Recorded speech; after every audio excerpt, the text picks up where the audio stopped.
Alright, hello everybody, hello. How's everybody doing today? Think I'm not gonna be buying GMK sets for a bit. Wait is too long, plus there's nice PvT sets I want to get coming up. Hey, Nine Walker, hello. One Drunkman, Jizzy Prime, Rabbit, 10 Peaches, Ryotaro, hello. Halloween boards. Interesting name. AL.BOK sounds like Pokemon. Alfnall, hello. Eric, Chilkin, 25th Moon, Tan.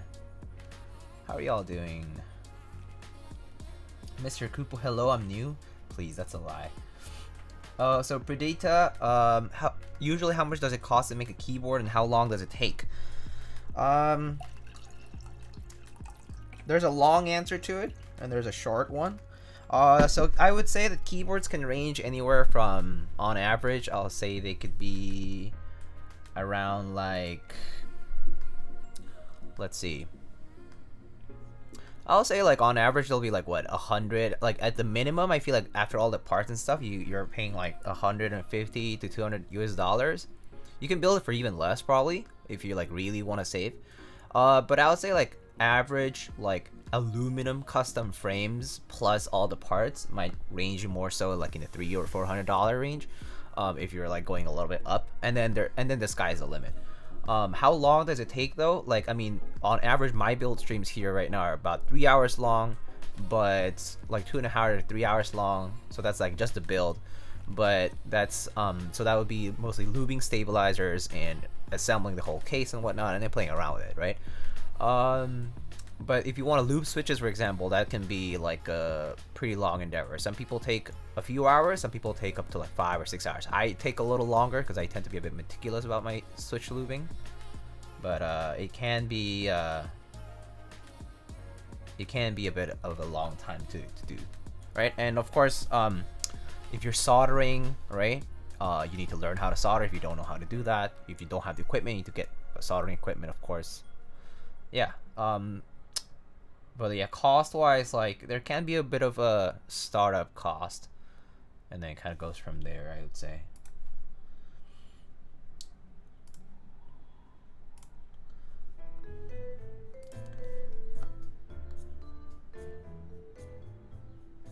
Good luck with build. I'm gonna be in Lurk. Sounds good. CRP Antarctic Emperor? What the heck is CRP Antarctic Emperor? Or CRP ... Antarctic Emperor. Is Antarctic Emperor like a Enjoy PvT set? I like the Catland peeking into frame. He's actually currently charging up. That's why he's just peeking into frame. I'm in love with your Desma. Thank you, thank you.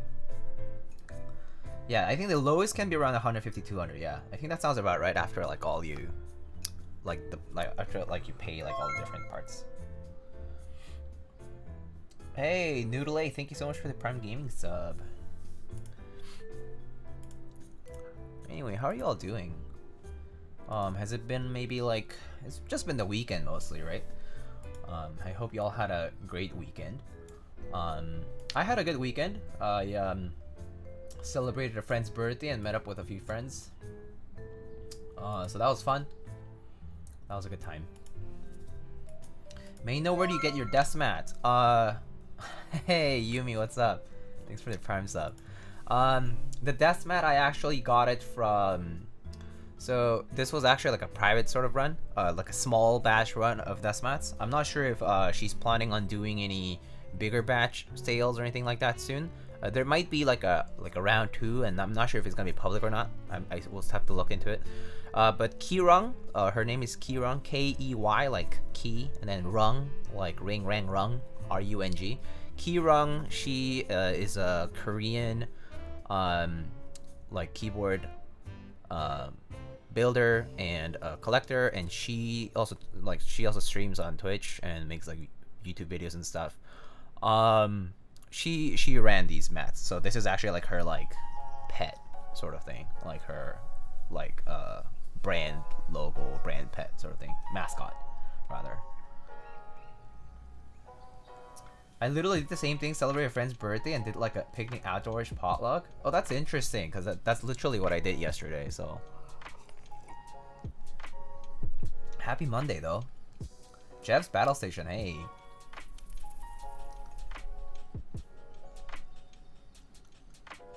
Oh shit, Druas, you've been following for almost 2 years now? That's kind of crazy.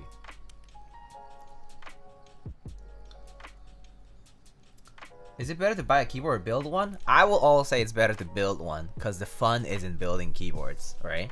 I think all the fun is in building keyboards for me. So I'll say like it's costlier to build your own in terms of time and money, but I personally derive the most enjoyment out of it, so I'll say that.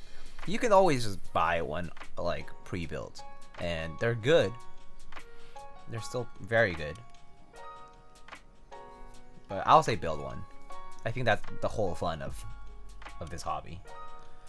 Have you seen GOG's new 65? Yeah.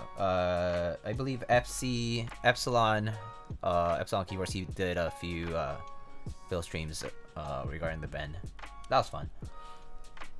I have issues with my PCB. Sometimes switches actually longer than they're supposed to be. I thought it was a switch. I tried switching a key that sometimes has a problem but didn't fix anything. Will reflashing my PCB help? Yeah, you can try reflashing first, chill game. You should try reflashing, and then you can also have you tried switching it for a different, have you tried switching it, like changing the switch for an unlubed one by any chance? Maybe you have lubed too heavily, I'm not sure. Can I share the Auckland meetup just in case some Kiwis lurking the stream? Yeah, sure, go ahead, do it. That's alright.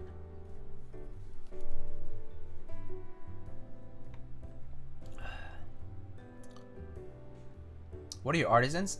So the artisans here, these are nightcaps, keycaps, and this is grimy as fuck, gaff. Just wondering, let's see, Noodle, have you built or encountered TKLs that use gasket strips instead of an O-ring for gasket mount things? Yeah, so the key code number 1 and the key code number 2 are both keyboards that use gasket strips. The Iron 180 hasn't, well, I didn't get into that, but the Iron 180 basically should be gasket strips as well. What else uses gasket strips? Let me think about it.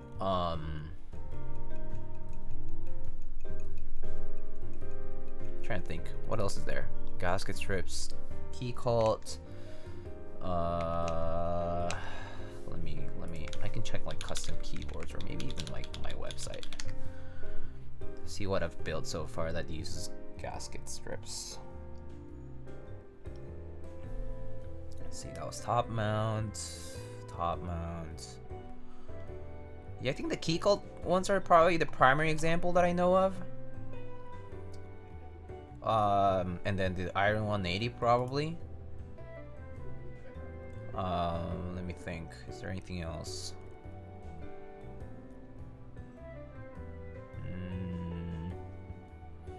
So the Geonworks F18X is not strips, specifically not like the same kind like the key cult builds are like. But technically it's a form of gasket where, yeah, it uses a cut O-ring, which is really just rubber strips too. The rubber strips are just basically cylindrical instead of flat. I think that's kind of like the main difference. But technically those are also like gasket mount, like the F18X.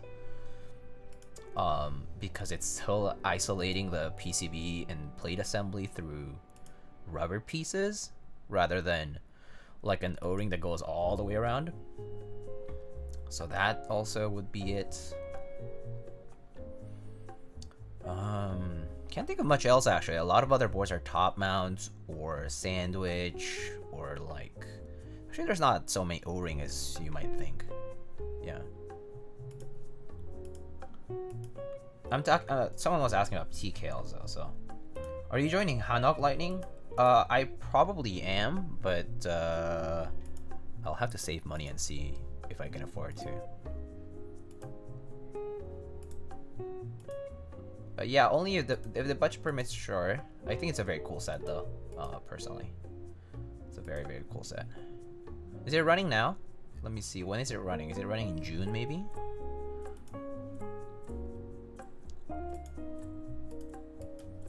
Thanks for the info, 10 Peaches. I've heard of many O-ring amount of TKLs, but not many that use strips similar to Vegas, Think, etc. Yeah, the key code might be the prime example here. The key code number 1 and number 2, they both use gasket strips to mount the plate assembly. So actually, all of the key code keyboards are like that, they're pretty nice. Personally, like for example, if I had to compare the 165 and the Aero 165, for example, I preferred the 165, the key code 165 or 265. They're both typed the same way, but yeah. Hello, Helios. Let's see. All right, let's get we can get started. Let's see what we got. Sorry, like what? I don't know why my computer's kind of running slow today. I have no idea why though, but maybe I'll just close a few things and see if it gets better. I think maybe that's why. But for some reason, it's just like running slow.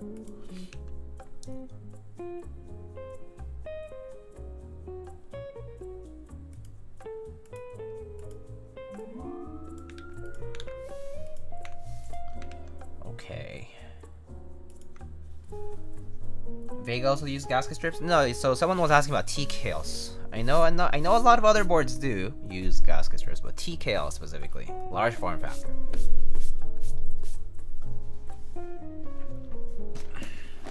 Alright, let's get started, shall we? Have you heard of compatibility issues with the KBD DZ60 PCB and Durock screw-in stabs? My spacebar and enter screw-in stabs will not fit. No, I don't know. First of all, because it's been a while since I've built any DZ60s. So that means if I built a DZ60 anytime before, it might have been using Cherry or Zeal, for example. Maybe I just didn't build it with Durock stabs before, but no, I didn't know that. Is that an issue? I mean, if that's a very apparent or like very clear that it just won't fit, then you know, it's good to know. Give people the warning if that's like a thing. But no, I didn't know that. I hadn't heard that issue before. The designer got MOQ and pricing list from my lead vendor, but MOQ is still being sorted out of it. Oh, I see.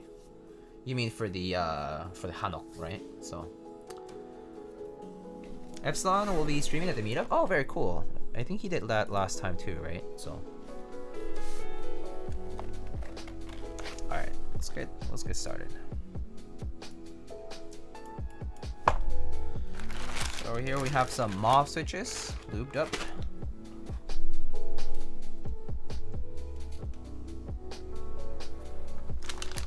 Have our PCB. It's H88 PCB with a USB-C port. Cool yellow PCB by Mr. Heinebusch.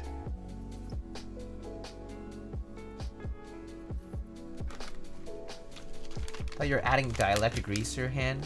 No, it's just hand cream. If you want to know what I'm using, it's just L'Occitane hand cream. My hands are dry.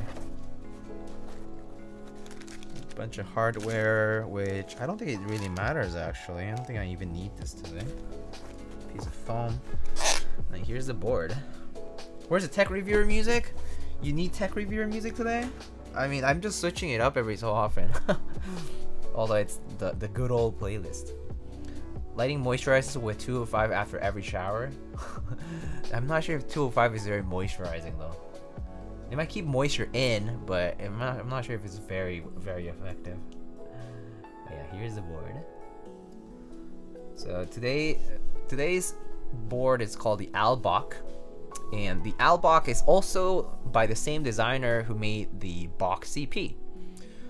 So if you recall the BOK CP, it was very similar to the TX 1800, or the TX CP rather, and it came in this antique finish. And it was an 1800 keyboard, very heavy, very large. And so the same designer this time, Mr. BOK, designed this TKL and had a collaboration for the PCB. It was made by Mr. Heinebusch. So it's a 88 style TKL, so it has the F13 key here on top. Wind keyless, and then on the interiors you can see something kind of unique is that it has this wooden weight. It looks like, well, it's not a weight, it's more like an accent rather. Wooden insert is what I should call it. And the front has this nice taper here, kind of like a front lip. Pretty nice. We're gonna open this guy up, get the plate out of there, and build it up.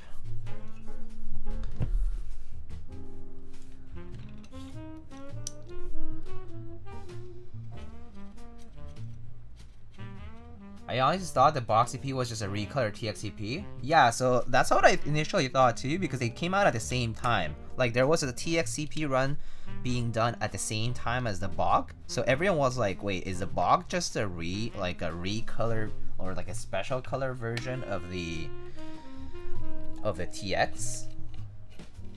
Yeah. I wonder how a brown board would look like.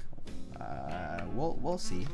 Well, there are brown boards out there actually. I believe, I mean, technically, like, I think the tofu comes in like this chocolate brown. I think there have been people who have done chocolate brown tofus out there. I heard there is a TKL being built here. What's up, Tim? How you doing? Jody, hello. How y'all? Antique copper is nice though, IMO. I love the antique copper color. It's so cool. It's such a cool finish. Like you don't see that kind of finish often, you know? It's not one of those boards that you would have it just because the finish is so cool. Yeah. I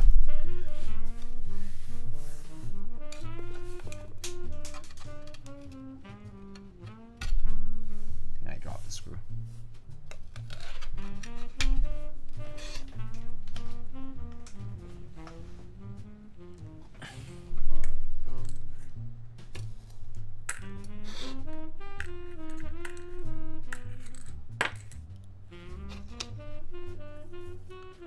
Alright, so there's the top piece. Here's the bottom. Looks like it was designed in spring of 2020, so it's been a year already. Has this large wooden piece. Let's take off the plate first, and then I'll show you the bottom piece. Yep, it's wood. Wooden weight? Well, not really a weight. It's more like an insert, rather. I'll call it just an insert. Wooden accent piece. Wooden interior accent. You want to call it whatever you want. What's the point of that? Decorative, man. It's supposed to be, look, I mean, look at this logo. It's supposed to be like the mountains or something. You'll never see it built anyway, but that's like saying that a bottom weight, right? Like the ones that go on the outside even, that's on like sitting at the bottom of a keyboard. You still don't see that unless you flip the board over, right? So it doesn't really matter. So it doesn't matter. It hasn't ever mattered. It's for the acoustic guys, trust. Yeah, it'll sound very woody, very oak-like. The mountains, like the Alps. Alps compatibility confirmed. Well, Heine PCBs always have Alps compatibility these days, I think. So technically. How does it smell though? It smells like metal.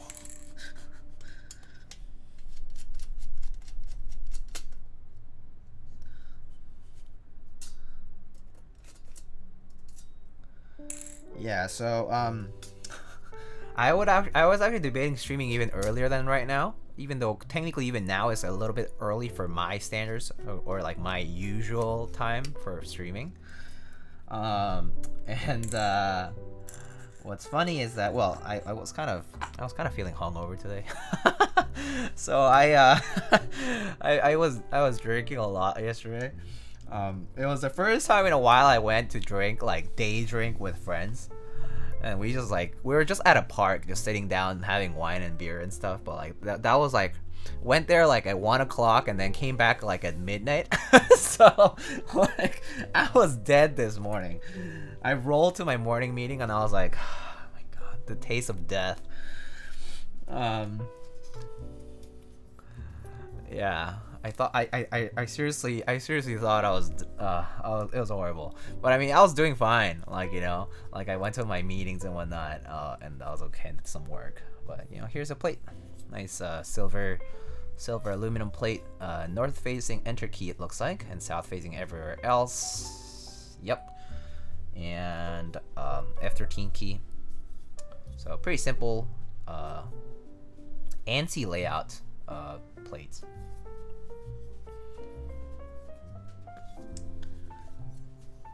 So here is the top piece.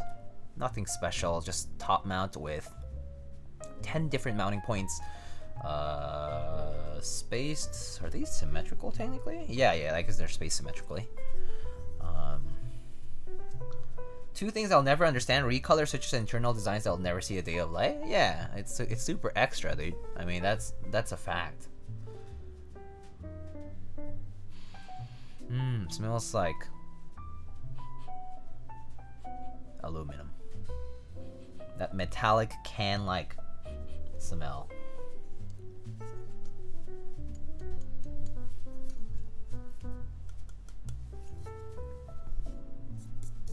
Anyway, is that a wood internal weight? Yeah, so it's a wooden accent interior. I'm not sure how this does not look very thick actually. So we can take it out though and see what it looks like. But yeah, it's just wooden. It must be not thick at all because I can hear the metal everywhere. So let's actually take it out and see what it looks like.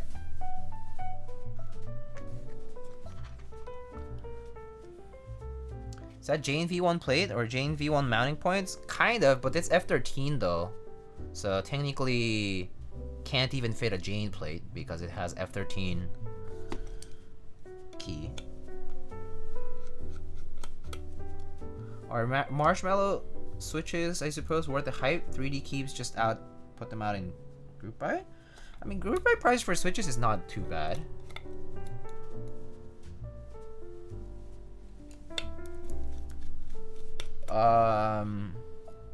Yeah. Okay, this is, let's see. It's super thin. Okay. So, it doesn't hurt. Look how thin this is. It's maybe like a couple millimeters. 2 millimeters. It's just a nice little accent.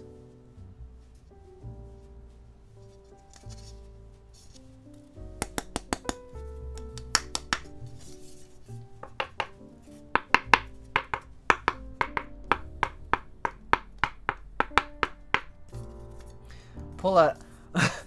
Oh boy. Yeah, no, this is super thin. This could have even been like laser cut. So thin though. But yeah, nothing special. It's just an accent for the inside. It's cool though. It looks cool. It looks interesting.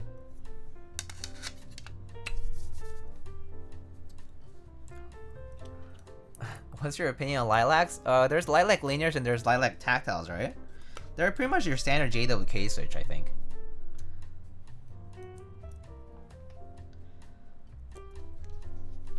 Knock on wood, yeah. Burn test. What, isn't the JWK recolor at this point? True. Those are facts.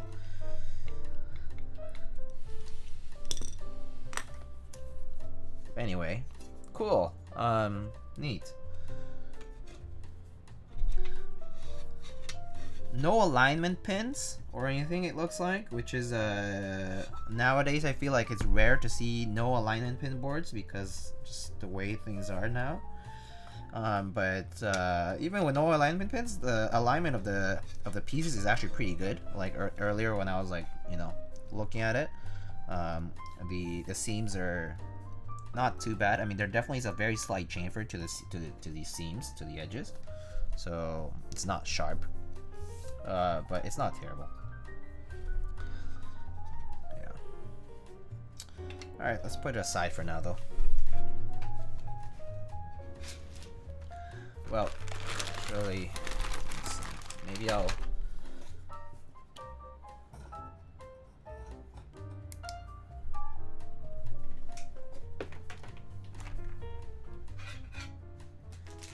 maybe I'll just put this over here.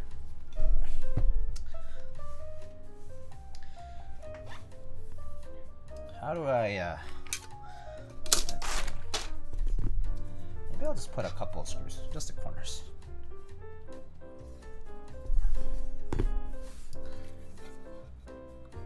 OP Blacks are nice?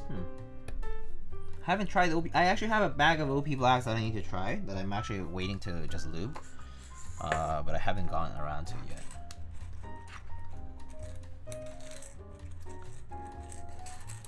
This indeed might be fire retardant wood. Are you trying to just say I should give it a I should just give it a shot?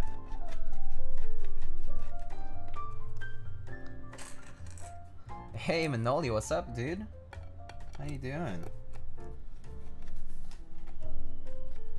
How was your weekend? The weekend was so nice here in New York. This past weekend's weather was great. I mean, yesterday it definitely got a little bit more humid.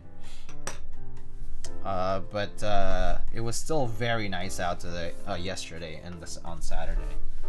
So it was a blast. Oh, 루피님 안녕하세요.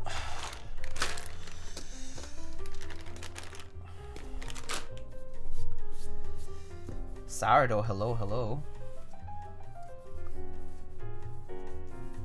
Okay, so let's test our PCB as usual.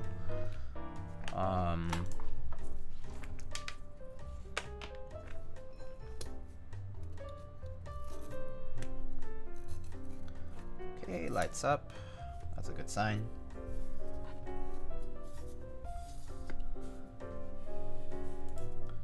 Watching you stream while having my breakfast on a rainy day, max comfy. Breakfast? So you must be either in Asia or in... Oh wait, no, well... Sourdough, are you sour? Like sour MK sour? Or you... I forget whose username is whose now. Singapore here, I see. So Singapore, that's 12 hours. So wait, that's an early morning. Well, good morning to you. I hope you're having a good morning so far. The stabilizer outline's kind of trippy. Really? I think they're nice. They look pretty cool. The weather has been insane the last week. Yeah, so Manoli, I'm expecting the weather to turn to shit this week. Because usually when there's a good weather week, the next week is shit. It's probably gonna rain. Most likely. And it's probably gonna get humid. Don't say that, Diego. I know it's true though. Like, this is every single year. I don't need to jinx it or anything. I know it's gonna be the case, like the truth. It's just the way it is.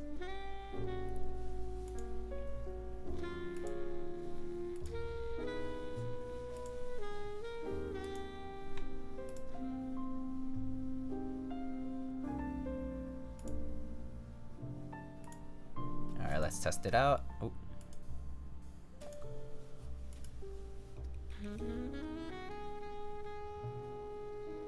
Even though we know it's true. B Shankster, hey, what's up?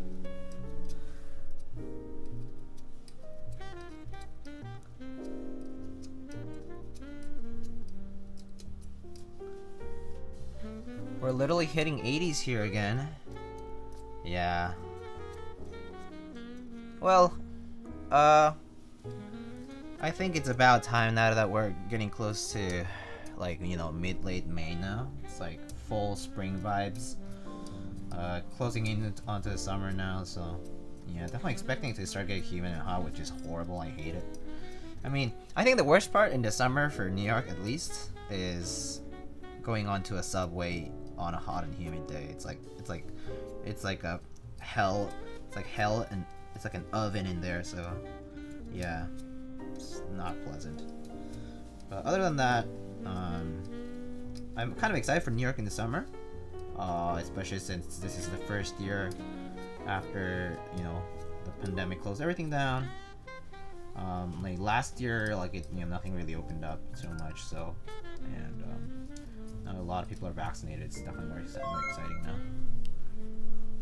Hey, yo, Terrence, what's up? Thank you so much for the 6 months. Oh, actually, for those who have been subbed to this channel for 4 months or longer, I forget if it is it exclamation stickers? Yeah, so exclamation stickers, if you've been a 4-month or longer sub and you haven't gotten a sticker from me, you can claim a free sticker from me if you haven't gotten one from me. If you submit your address and info. Also, you need to be an active sub. So if you're not an active sub right now, I can't verify you. So yeah, it's going to be checked by myself. So if you do want a sticker, you can sign up and I'll send a sticker out in the mail. Even if it's international, I'll probably cover it. Not a problem. I'll just send it on a regular stamp. So for international, for those who have already gotten from me, I think they took like 2 or 3 weeks to get there. So it probably should take around that long. Europe might be like even shorter, maybe like a week or 10 days. And then, yeah, for those in the United States, it's only like 3-4 days. So, all right, everything's working. I'm extremely concerned, but hopefully COVID numbers stay low throughout the summer. We'll see about that. People do get careless, so I'm a bit nervous about that myself, Eric. People do get careless with the weather getting nice and all that. I'm a little bit nervous about that, but we'll see. I think New York is still relatively nicer than other places, considering we are a bit more aware of the dangers of COVID. And of course, just like higher rates of vaccination definitely help. So yeah. That said, I'm pretty excited. Pretty excited for the summer. You see they're lifting mask mandates on Wednesday? Yeah, I saw the news that the city and like the state government are trying to lift mask mandates for everything. Looks like rain all next weekend, but the week should be solid. Ooh, shit. That does make me think. I have a friend visiting this coming weekend, so I guess I'll be out in the rain this weekend, which is kind of shitty. Okay, that's fine. I'll just carry a raincoat and an umbrella, probably. It's just a pain in the butt, though.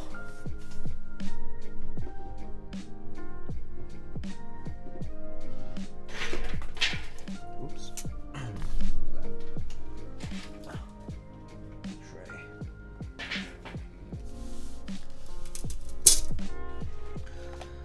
Oh yeah, let's see. Let's get some stabs.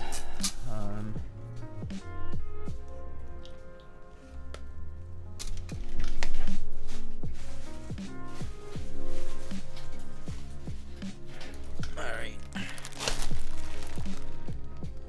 There are forged vaccine cards now. It's a crime? Really? This seems pretty early, but I'll just keep wearing mine. I have no issues wearing my mask. So for me, I'm going to wear my mask no matter what. Can you tell us what the poll on Discord was for now? No. No, I can't.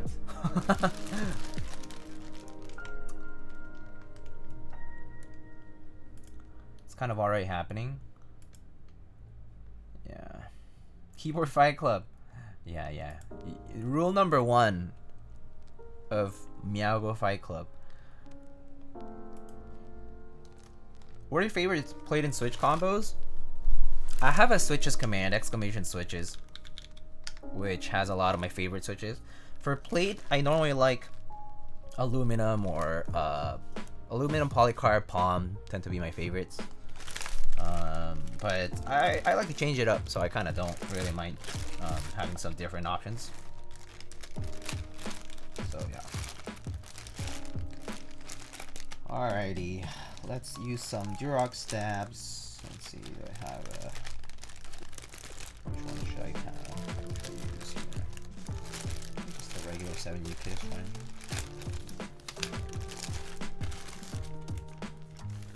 We are about to Mauve fight in Twitch chat? Oh, I wish.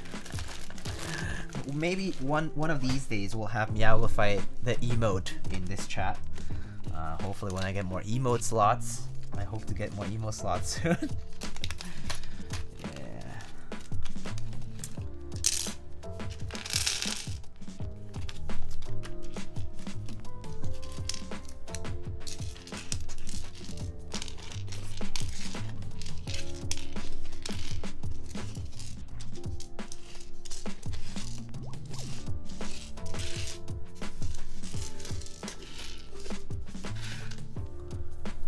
you unlock another emote slot? Can't unlock another emote slot until I get partner. That's the only way for me to get more emote slots at this point. So until then, no more emote slots. Very glad you're like Ergo Clears. Gonna build up a TGRA 17 with a half plate with some Ergo Clears. Oh, nice. That sounds very exciting, actually.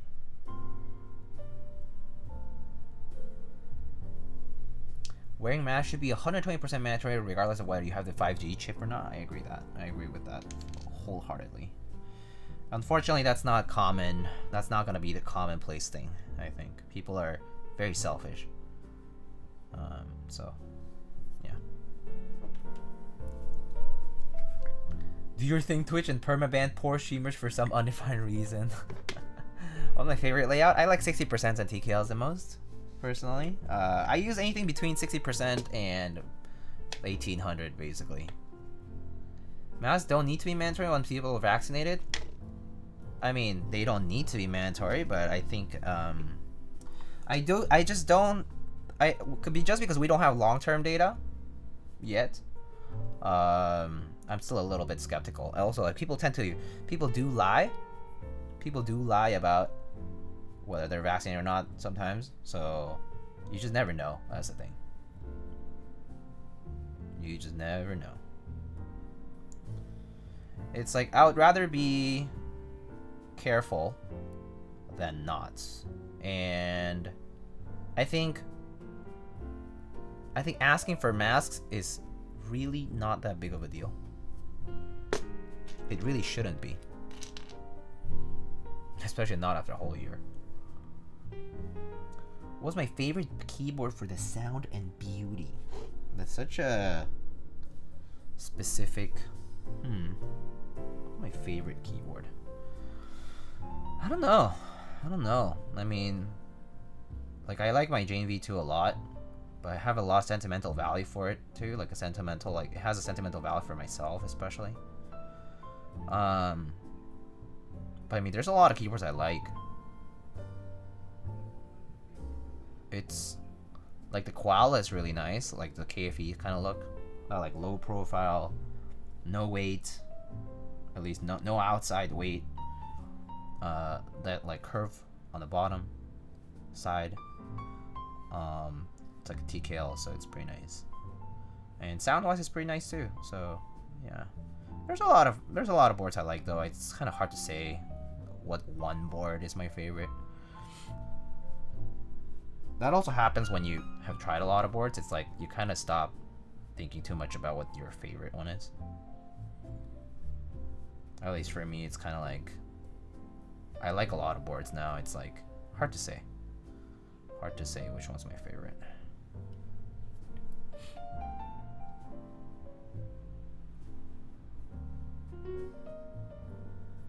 I never said I'm skeptical about the vaccine.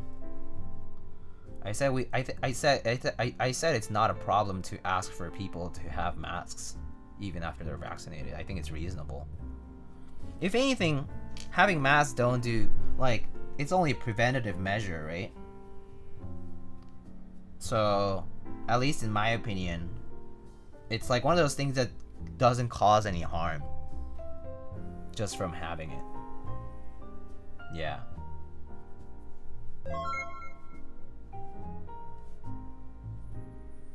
What do you think of the new 65 mode? I've not seen it actually. The Vincent? The Vice? I'm not sure.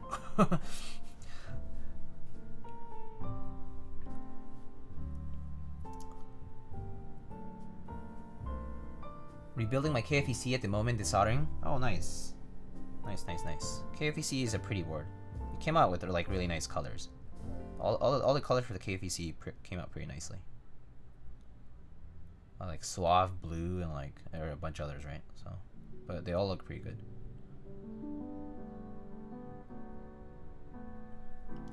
Is ESD protection important on PCBs? I would say it's nice to have, but one of those things that I don't think really matters. Like, it's actually not. I've been in conditions where like my room is pretty dry and all that, but I haven't shocked my PCBs ever. to the point where like they're not usable because of that, like electrostatic discharge. I haven't experienced that myself. I mean, maybe you live like in a really dry place and maybe you could experience that, or like you have like rug underneath you, like, you know, your like floor is carpet or something, so you could experience that. But I personally think like it's not common. It's not common. I haven't experienced like electronic issues from, you know, not having ESD protection. Cherry QCs their G80 line with a couple 100 volts. Huh.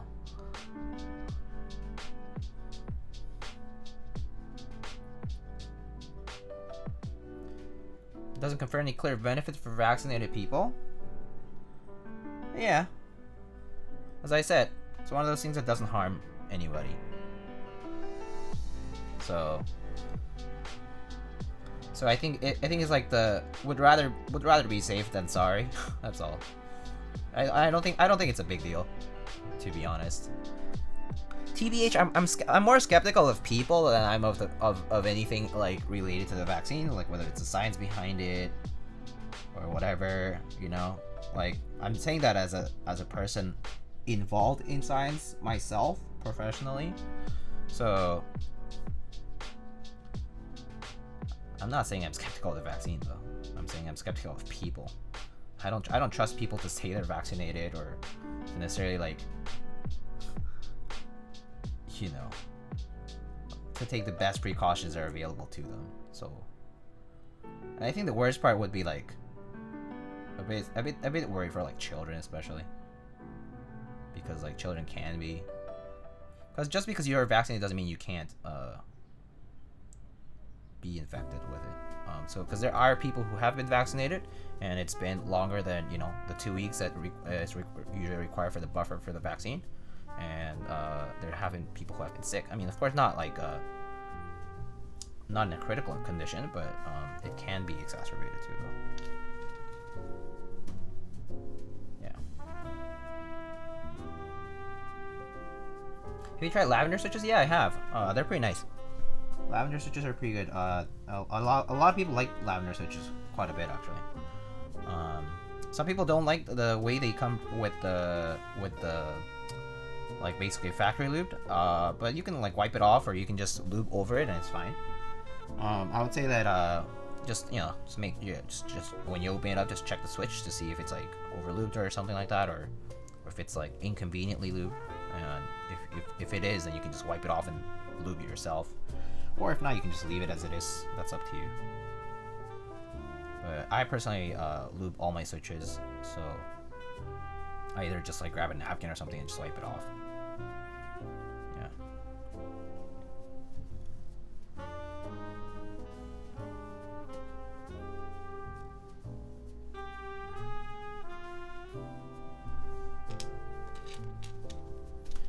Do you use your own lube for people's stabs, or do people send them to you? If people don't send it to me, then I use my own, but I charge for any extra supplies that I use. So if lube isn't sent to me to use for their parts, I use my own, but I charge for it. Yeah. So any extra supplies like stabs or lube or something like that, I charge for it. So yeah, I do encourage people to send whatever they have, but that's up to them. It can be a bit of a pain in the ass, so I understand if they don't.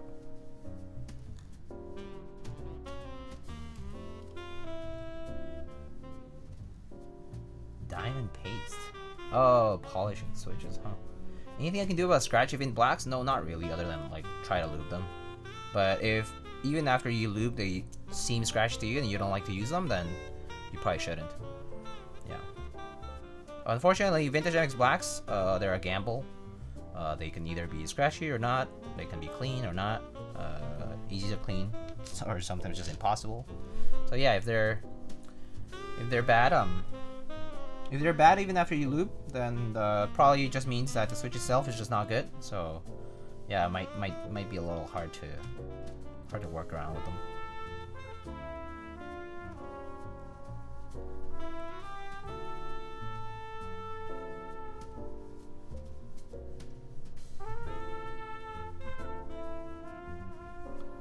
Are Conpeito and Marshmallow the same with different springs? I actually don't know because I haven't tried the Conpeito switches. Those are relatively new, right? So I haven't tried those though. I've tried Marshmallows, but I haven't tried the Conpeito ones. I haven't been paying too much attention to all these new switches though, because personally I don't really care too much for them. They're all kind of pretty similar to me at this point. Like maybe the spring varies a little, but yeah, it's like whatever to me.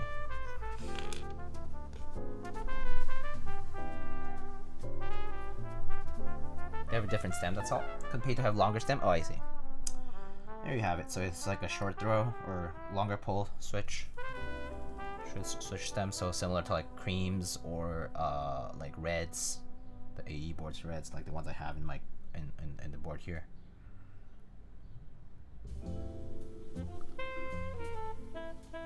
Marshmallows are recolored J duplicates with a thick dock spring. Change my mind. I'm not gonna change your mind because that's probably basically what it is. So, and even if it's not, it's, you know, whatever. It's all the same guys. Like honestly, if it's smooth enough and the spring weight is good and it doesn't sound like shit after you lube them, that's like all I could ask for. Or the V2 pack is better? I mean, define better. How much improvement do you get out of it? Relatively, I think it's all about the same. Just lube and film your switches and call it a day. You know? I use relatively scratchier switches and I'm fine with them because they sound and feel fine to me when I'm using them normally and not regular typing like experience wise. Yeah. I really have stopped caring a lot about switches. I only care about that they're the right spring weight, that they're usably smooth, and that they don't sound like shit after I've done the mods, you know? As long as that's fine, that's good. That's good enough.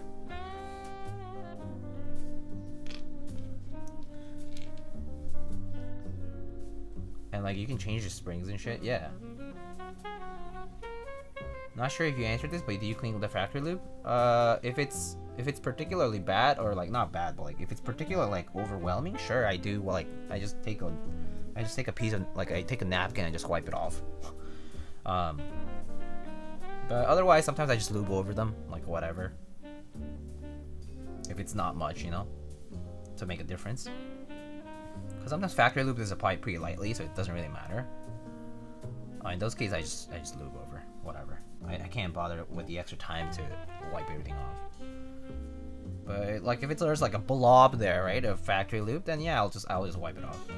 I'll just take a napkin and just like wipe it off from there. Lavender is same as marshmallow Conpeito. Lavenders have lavenders are what? Nylon housings. Yeah. I forget what the marshmallows are made out of, but yeah. I know that nylons are full nylon housings, and yeah.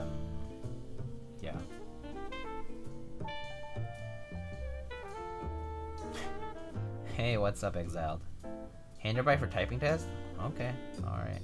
I guess I might respect that this time. It's been a while, I guess. What is this new redeem? It's been around. It's just more expensive than a regular typing test, than a regular key set redeem, I think. Or is it about the same? I forget. But yeah. If you really mean it, I'll take out your points. If you don't, I can refund you if you want. I'll give you that chance right now. Marshmallow and the Conpeito are full nylon? Cool. So they're pretty much similar or the same. See? The switches are the same these days. Like it's all the same but different colors. Like it's really nothing crazy. It's just a market that can you make money out of selling colorful switches to people. Tell them that it's something novel and innovative.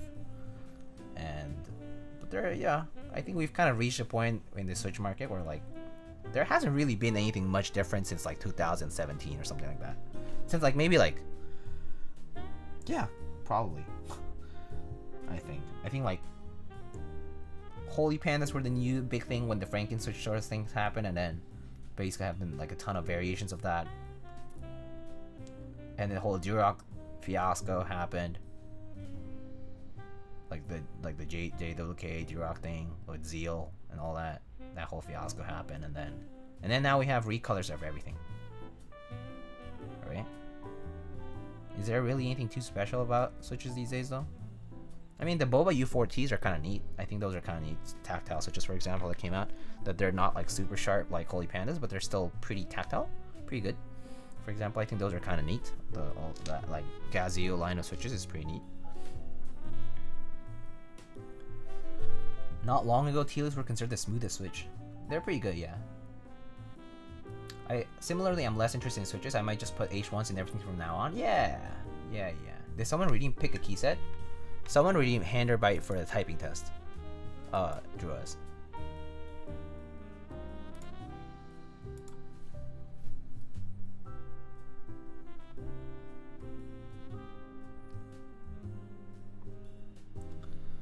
What stabs would you use for 6U spacebars? You need a 6U bar, so you need to get a 6U compatible stabilizer. I think for those you only have the option for, I think there's cherry 6U bars I think out there, but you need to get a stab with a 6U wire. But yeah, any stab will work as long as the wire fits fine on the stab. So if cherry wires fit in like Durock stabs, you can use Durock stabs with a 6U wire. Yeah. But I'm not sure if they do, like if they're the same exact dimension. I try to not mix and match too much with stabs, just because I know that if the wire is like too thin, for example, it'll rattle more. Things like that. I've only seen 6.25. There are 6U out there though. There are 6U. We just don't have like they're not like in sale normally because barely any people use them. So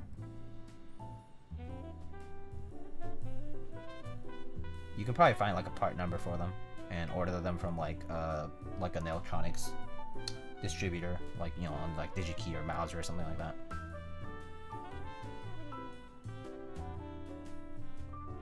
Or maybe some vendor have some.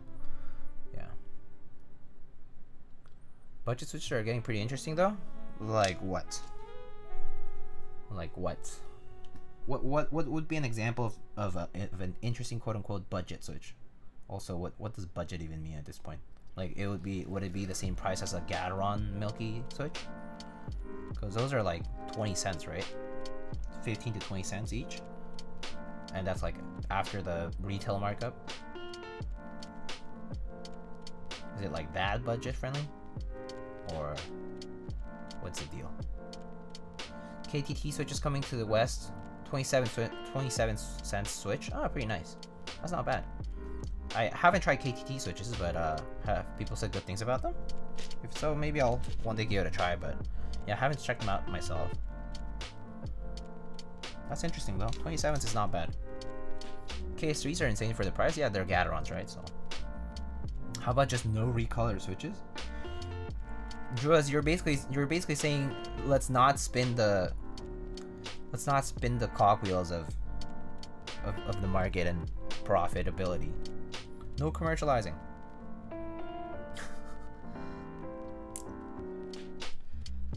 Someone's got to put food on the table. There's people out there who will do it, right? So we'll have recolor switches for the rest of the time.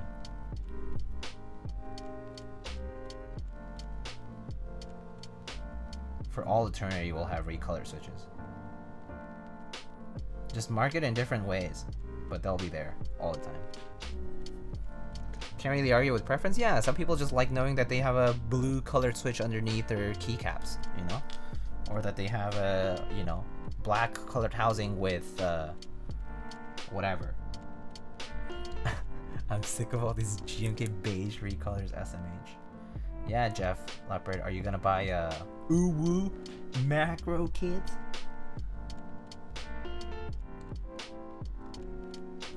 The better macro kit is gonna be the one that Pona runs in later on. I would if it was cheaper, but I actually don't know. How much is it right now? the kit. If it's like over $30, I'll be like, eh.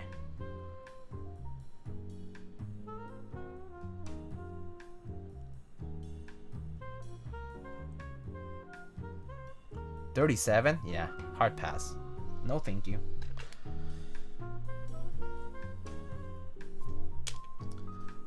$45 shift? Yeah, no, I'm good. I'm good. I don't need that.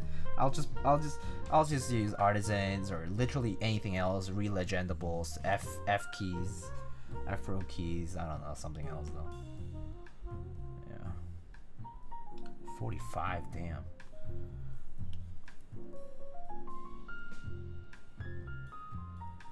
Zeal had it right with different color switches, making the stem progressively lighter or darker depending on the spring weight. I think that actually is pretty big brain too. I actually thought that was a great trend because I could distinguish 62 gram and 67 gram like from a mile away, right? You don't even need to ask about the spring. You just look at the stem color and you're like, oh, it's light. Okay, so it must be a lighter stem. I mean, a lighter spring. And so on.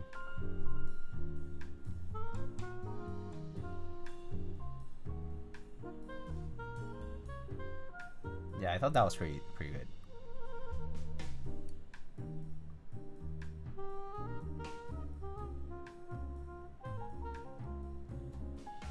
Except he didn't do that for Telios. He only did that like for the Zelio line for a bit. Macro column is miniature figure in real estate anyways. Yeah, that's true. It's free real estate.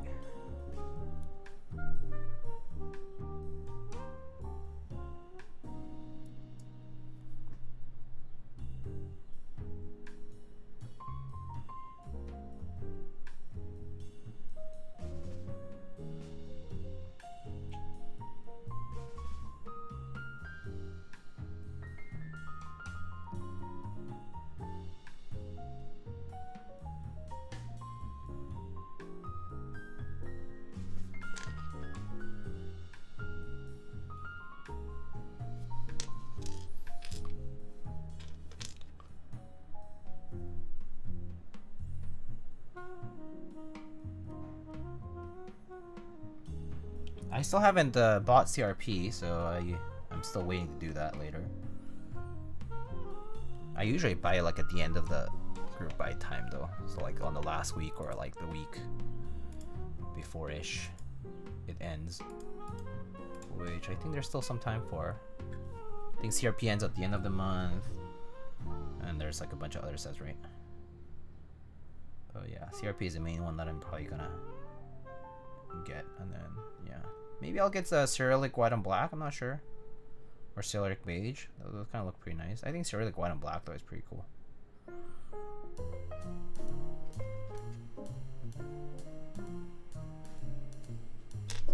Alright. So is it me or is Mech Group Price down? MechGroupPrice.com is like dead. It's not loading up for me. I jumped on Thursday. Was very excited. When the Syrup Lab ends. Hey Marksy, what's up? I believe Syrup Lab ends on the 29th. SSL is down? Oh, I see. I can't get on with HTTP? I'm good. I'll just wait till SSL is back up.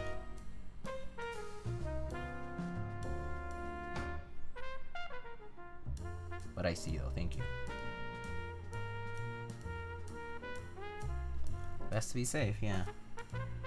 Not in a rush. So I was just wondering if their domain was dead or something.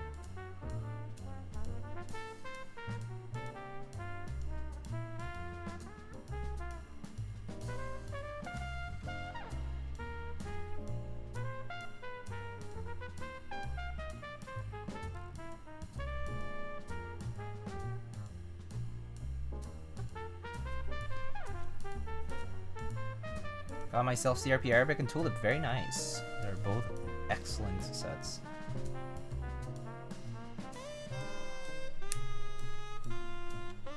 Blue Hebrew is too good to pass. Oh yeah, Hebrew looks sick for sure. I am very excited to see those two. It's good that they're offering it again. I mean, they were not supposed to offer it again. I mean, like, they were supposed to be exclusive to round 1, but they decided to offer them again, which is really nice of them. Better be grateful for it, because we like, it technically really was not supposed to be offered. But I suppose enough people asked about it. So, yeah. Hey, Mr. Mats, hello, how are you?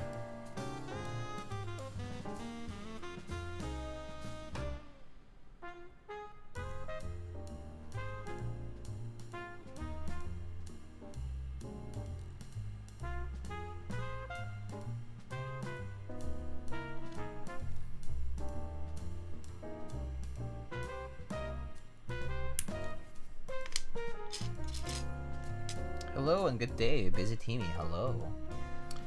Oh no, I only got green Hebrew, do I need blue as well? Depends on your budget. If your budget doesn't cover for it, just get one. You don't need both. But if your budget allows for it, maybe you can consider it, but yeah. Again, like Alex says all the time, you know, you shouldn't buy it if you can't afford it 3 times over or something like that. Keywords are a luxury after all, so you should only take it if you can afford such a luxury.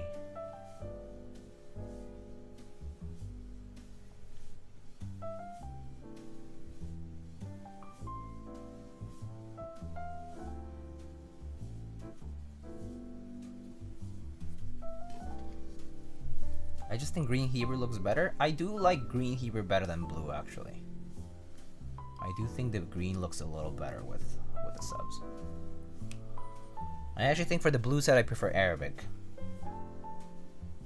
or Peacock, but Peacock I think is closer to just a regular base set with sub legends or the front legend. Like the front print is cool, but I think just Peacock is kind of more of a regular base set than it is a colorful set. I would say colorful. If you want colorful, you definitely go for like Arabic for blue. I like Hebrew for green, Desco for the orange, Cyrillic for the red, or APL for the, like the red orangish color. Tulip if you want all that all together, but it's kind of clustered into like one particular section of the board, so it might not be your cup of tea. Who knows?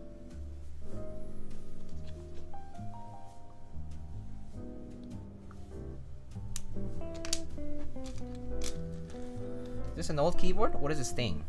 The AL.BOK. It's a TKL that ran relatively small buy in Korea. So it's a Korean custom designed by BOK. He also designed the BOK CP a few years ago. It's a TKL. This one's a TKL with an F13 key. Yeah, top mount, pretty standard. Has this wooden accent piece on the inside. Top mount, and yeah, it's pretty standard TKL though. Good old TKL, Korean custom TKL.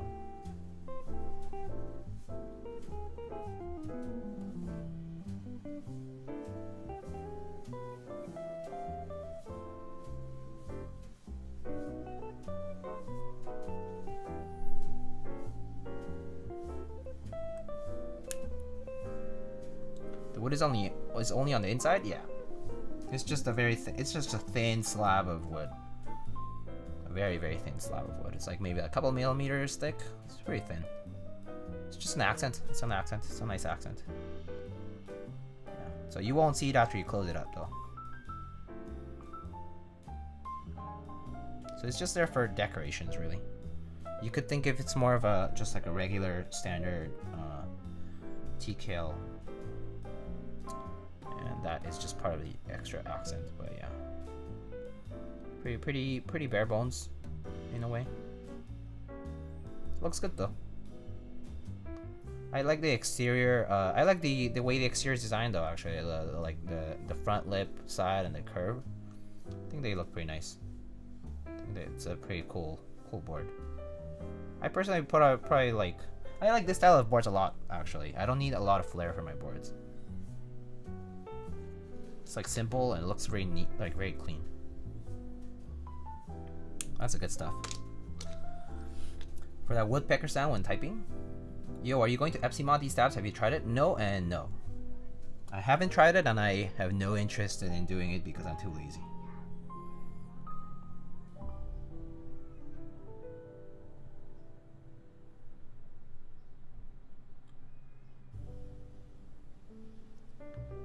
So primarily it's because I don't have issues with not doing it. Like I lube stabs just fine without it. So for me, it's kind of like it's like I'm trying to solve an issue that I don't necessarily have. So for me, it's kind of like it's not something I need to invest my time in.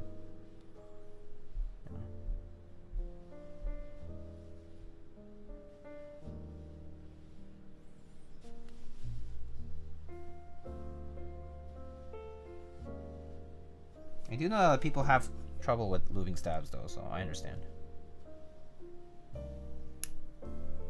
The motivation's clear, and it definitely helps a lot.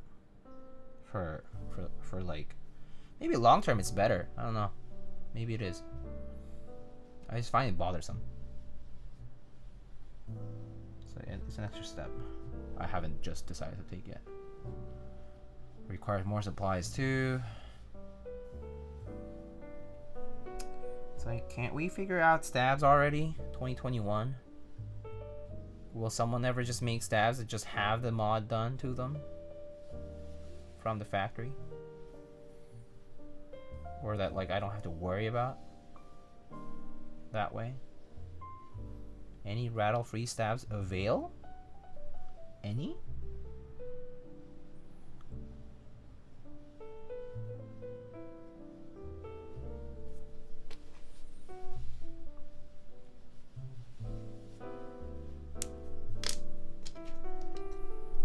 Holy shit, I forgot to do my taxes.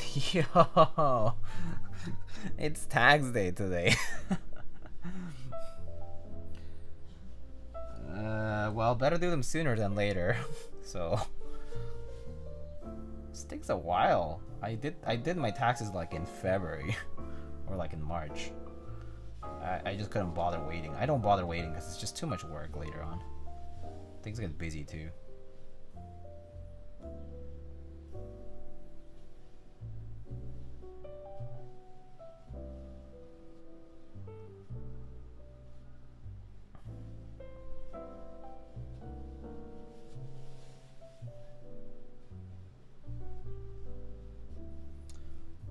So it depends too, like if you own businesses or depends if you own property, that kind of stuff. It can be a hassle, right? So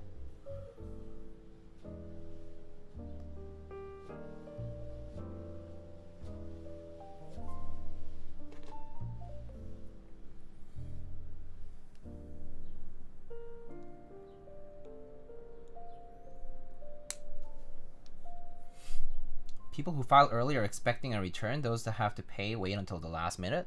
I pay every year. Crucified poo. I get $0 for a return because of the way I get paid money. I pay every single year, but I still file early. I would rather see that money gone early, so I don't have to worry about it. It's just one of those, like, it's like a psychological thing, right? It's like I would rather just get it over with. It's too much work to do it later. I also normally get busy. I know I get busy during like April, so I try to avoid doing my taxes when I'm already busy and stressed out doing other stuff. It's just extra headaches that I can avoid. You're giving the government interest-free money? Yeah, I mean, why should I give a shit? They take a lot from us anyway. Like, I don't care. Whatever. It's gonna make no difference. If the government wanted to fuck me over, they could do it any day. It's no different whether they do it now or later.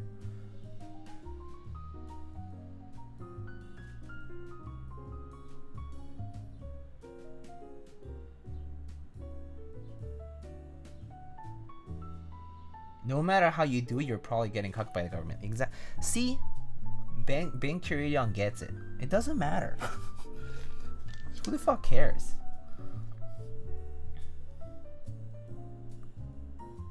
It's like people who are like, oh my god, privacy. I'm like, yeah, I know. All my information is probably sold out there, you know. Everyone probably knows.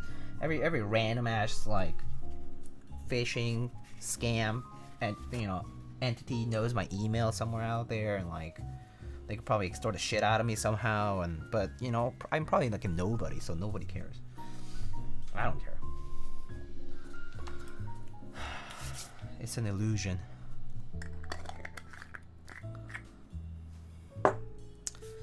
We're just a small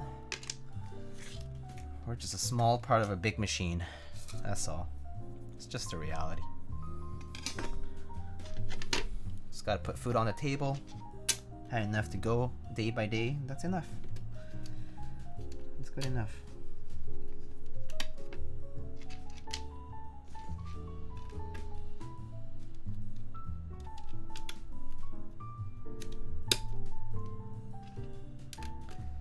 People stealing my identity will be sorely disappointed. That's how I think about it too. Small part of a broken machine. Yeah. It just do be like that, you know?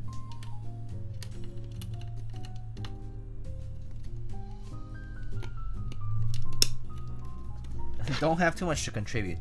Don't have too many assets anyway. So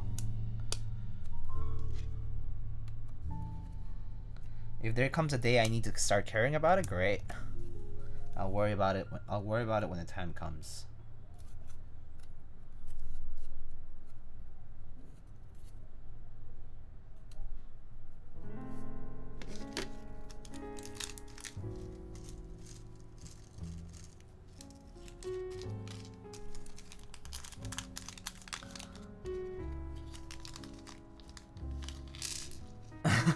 Dang, it gets all stopped now.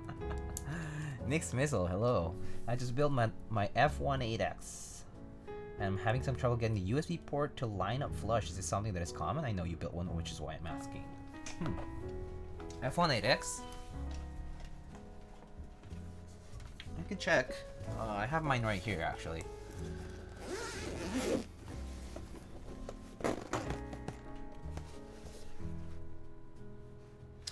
Well, it's not like perfectly flush, if that's what you're asking. Like, that's how mine is. It's not perfectly flush, but it's like around there.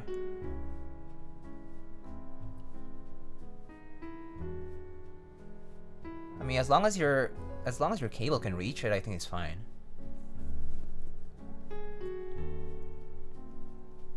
Ooh, it's heavy.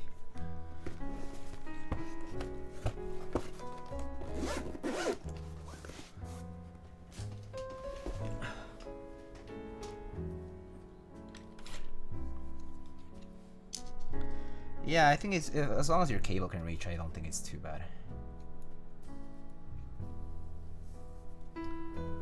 Cable doesn't seem to have any issues. Good, that's good. As long as you don't have any issues with that, it's fine, I think.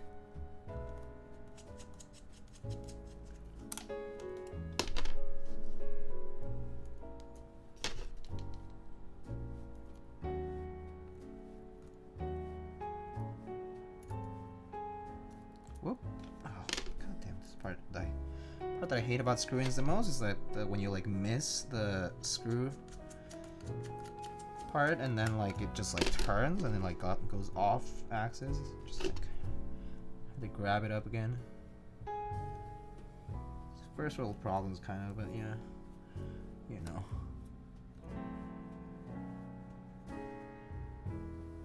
Come on. Alright, there we go.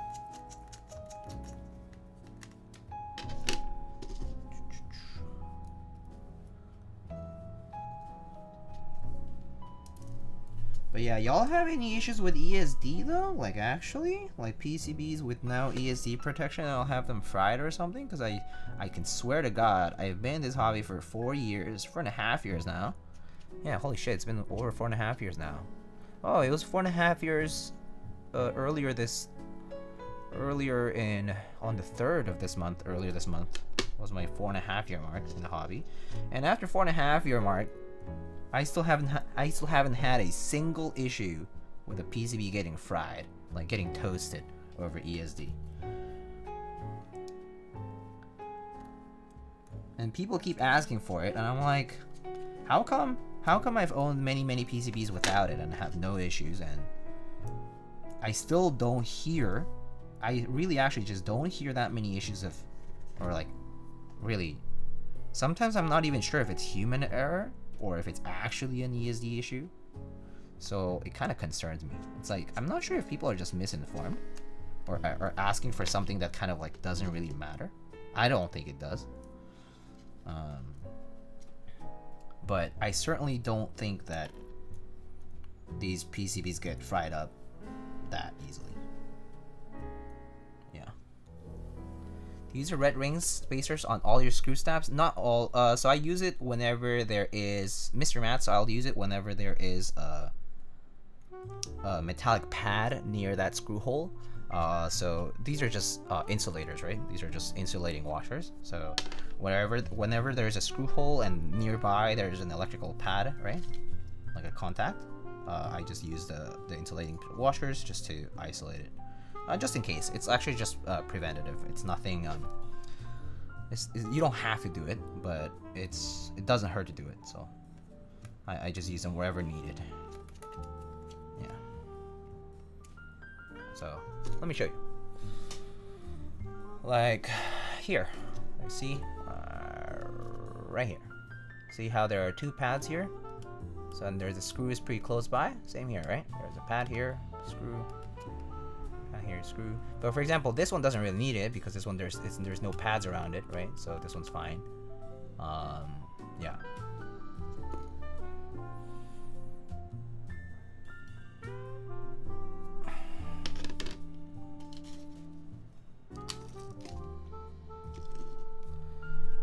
Let's see. I had a bad computer and fried my PCB. Well, having a bad PC is a very different thing from having a PCB that has issues with ESD, right? Maybe of course it wouldn't be bad to have ESD protection, but I still don't think it's a crucial thing.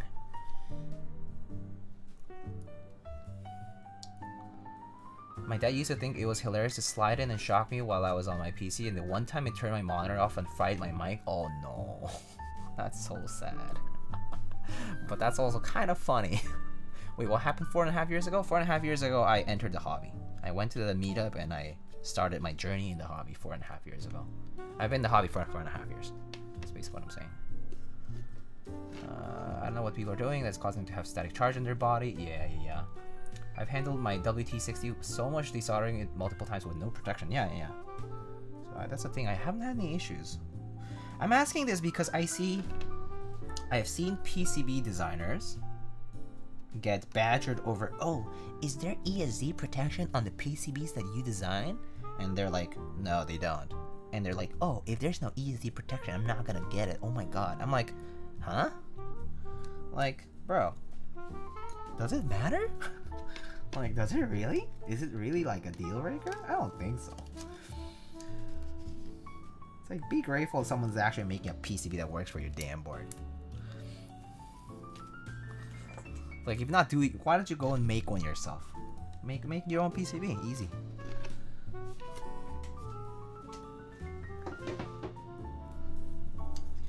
But yeah.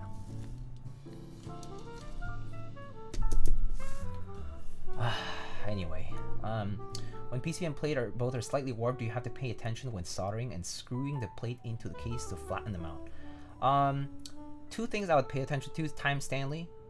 When the PC and plate are slightly warped, I would first of all pay attention that all of your switches are in properly flush to the PCB. So when you like insert the switch through the plate and then it goes, onto the PCB, right? Just make sure it's nice and flush, flush to the PCB. So once you start getting all the switches in, it'll straighten out a little, right? Because if it's all flush, it means that's where the rigidity is gonna start coming in, right? As you start soldering and whatnot.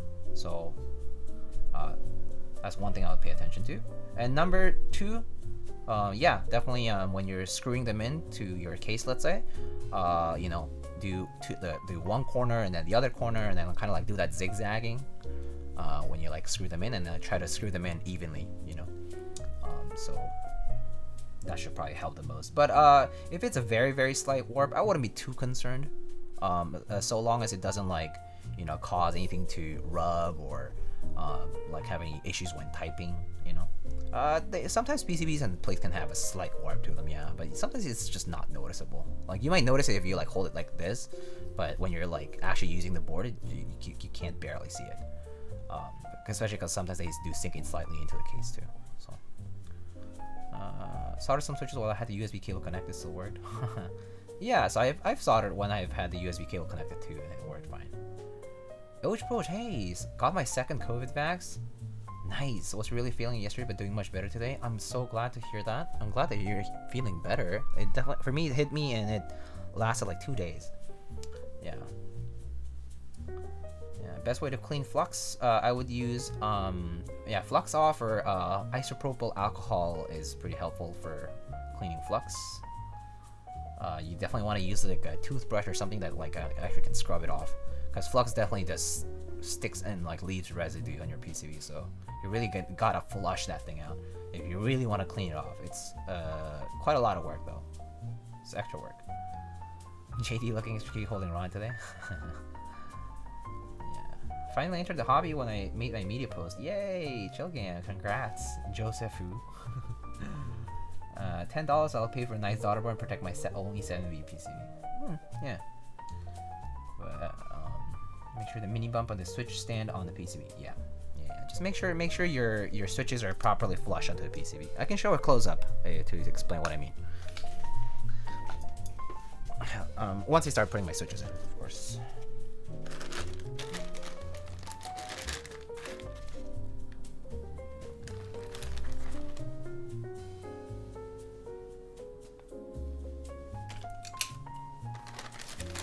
What is flux?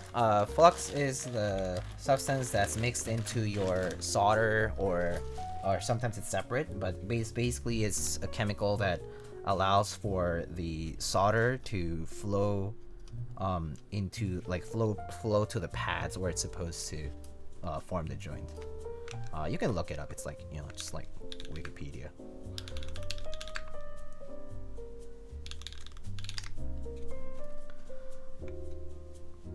It facilitates the soldering process. That's basically what it is. Yeah. Here you go. There's a Wikipedia article just for you to read.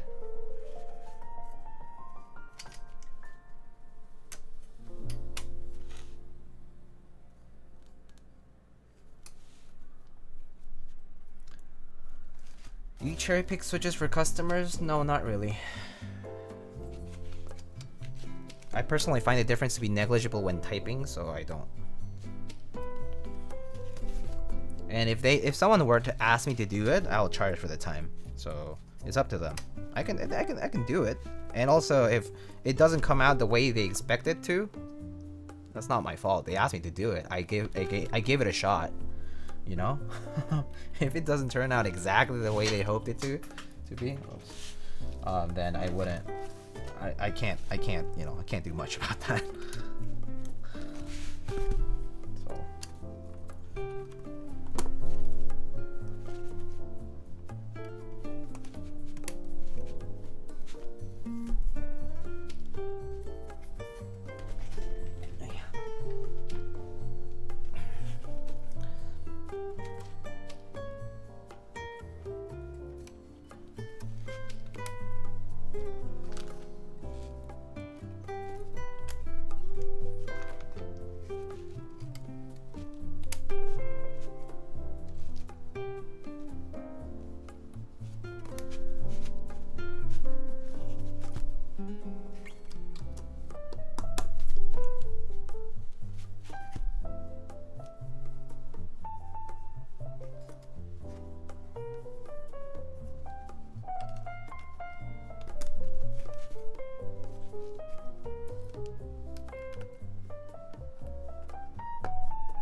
Let's test our stabs.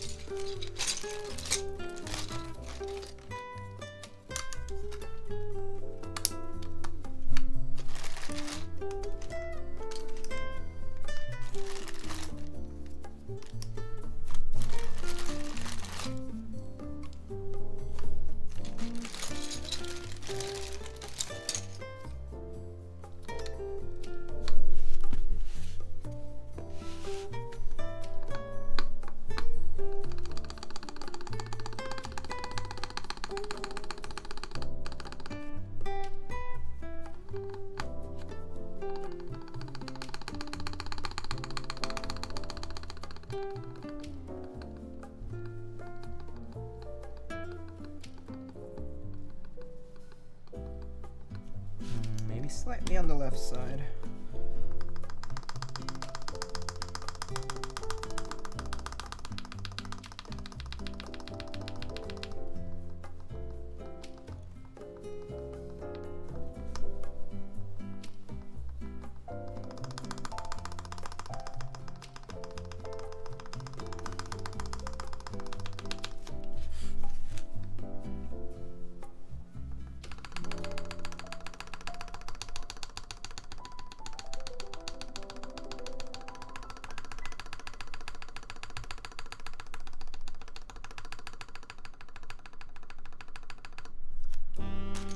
Okay.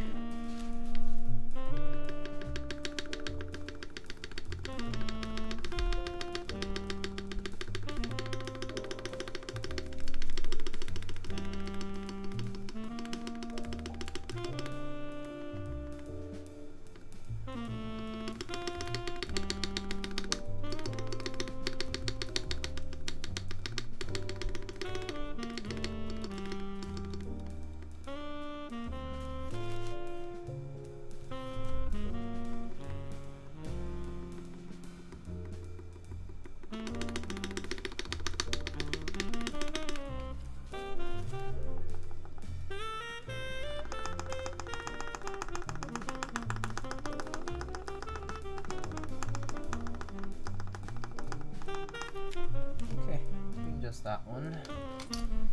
That sound pretty good. Just this one slightly on the left side, a little less lube.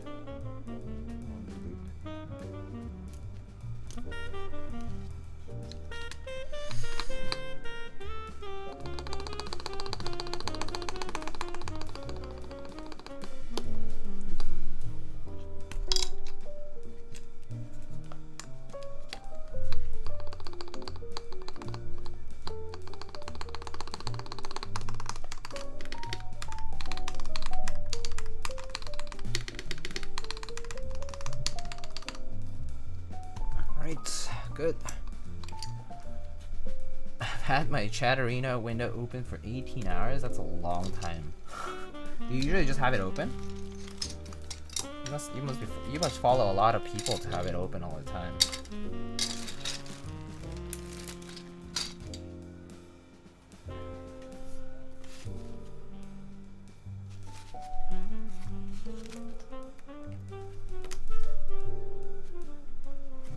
Just have it open even when I'm not at home, I guess. I see.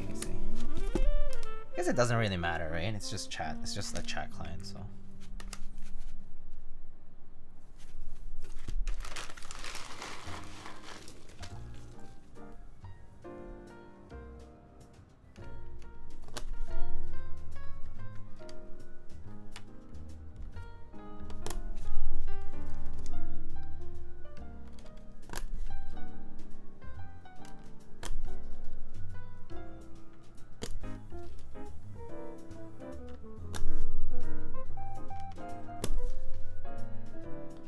We are doing step caps lock today, as it should be.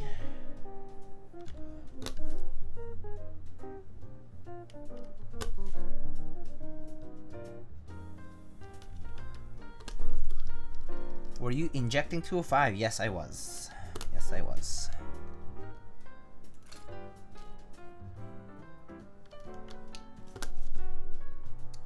I just do it when I see there's a little bit of rattle on the one side compared to the other. I try to even it out by putting just a little bit more, but it's very slight. I barely use any. I don't like fill up the whole space, it's just enough to add a little bit more. Normally, like the initial brush up of the lube, when I apply the lube in the first place, it's already plenty enough. Should be plenty enough. So usually it doesn't need much more than that. So yeah. Clicka clacka, hello.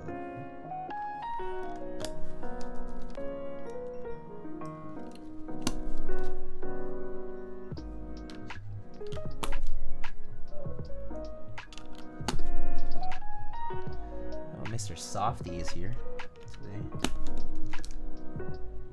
Will the wooden weight change the alpha sounds on this keyboard? I have no idea, KCXY. I have no clue. Maybe. Maybe, we'll see. How's your plate staying in place without the switches soldered? Dumb question. My switches don't click into the PCB, they click into the plate a bit, but the pins don't click or anything. Oh, right. So, these are called PCB mount pins. So PCB mount pins are just these two plastic pegs around the main pin that help keep the switch aligned on the PCB. And what I was saying by being careful about making sure that the switches are completely flush is this. Specifically, I mean this. Wait, wrong. Okay. So see how the switch is all the way down, and the plate is just hugging right there at the end of the switch part here. So let me see if I can grab something to show you. So see how it there's that clip. That clip is out, properly clipping the switch onto the plate, and you see how the switch is completely flush. There are these two little nubs that kind of are like little feet, but even with that, the switch is completely flush on the PCB. So you want to make sure all your switches are completely flush like that. Yeah. So for example, this one might need slightly more pressing here, but yeah, just in general, you want your switches to be completely flush, or completely flush with those little nubs included onto the PCB. So same goes here, like you can see. There's a slight distance, but that's because there's these little feet, right? But it's still completely flushed. Yeah. So that's what you're trying to go. That's what you're trying to go for. Try to make your switches as flush as possible with your PCB. For all of them, so it needs to be consistent.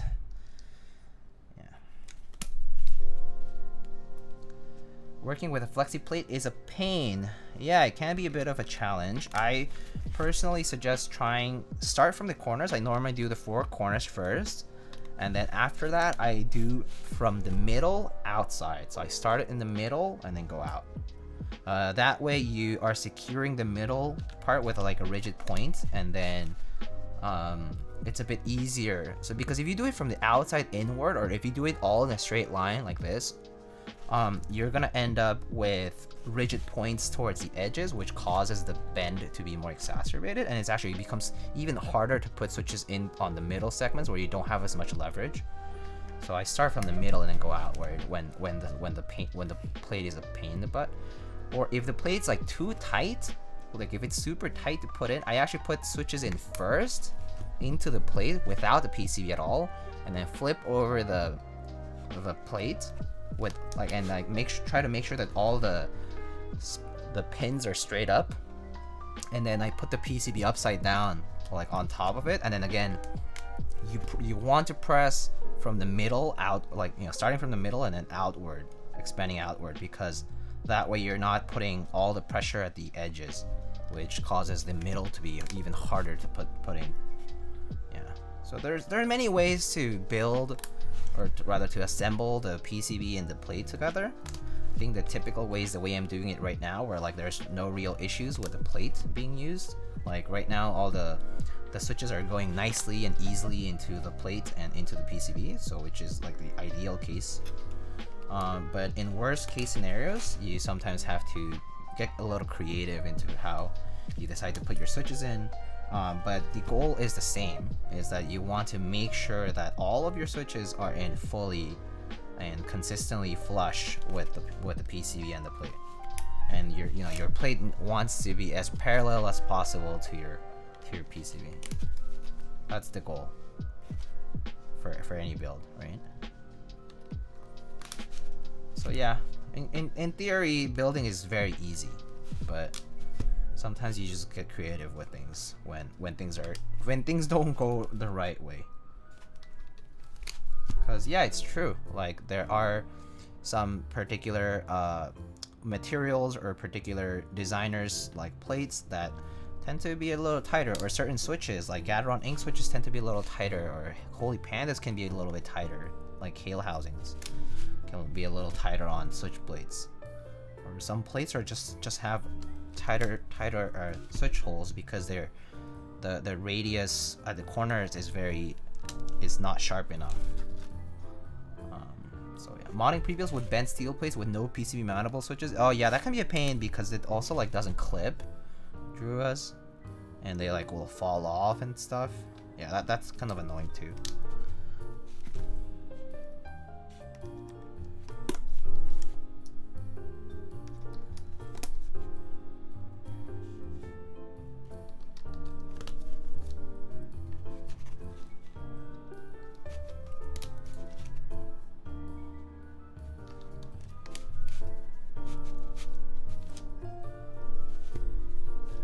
So just a question, since you are a Canon Keys affiliate, have you tried Nice PBT Sugar Plum? If so, how was it? It's good. I actually don't have it here with me. I actually have it in the office. So I actually don't have the set here with me. But the set was pretty nice. I think it offered quite a bit of compatibility, which was really nice. The legends were pretty crisp, actually, for the die sub. And the text, I actually like the texture of the PBT. I actually like the texture a little better than ePBT because ePBT has a bit of a rougher texture, I think. Nice PBT was decently smooth on the top. It was pretty good. Personally, I liked it. Like the sound was pretty decent on it. And I think for the price, it offered a good amount of compatibility, which is ideal, right? I think it's nice to have one set that you can, like, even if you switch it out from the keyboard you currently have, you can at least put it into other keyboards too. So for that specific scenario, like I thought it was a pretty nice set. The colors were pretty good though. Like the colors are like a nice, this like dark purple for the legends. Yeah, I might have the remainder of the set, so actually I could show you some of the caps.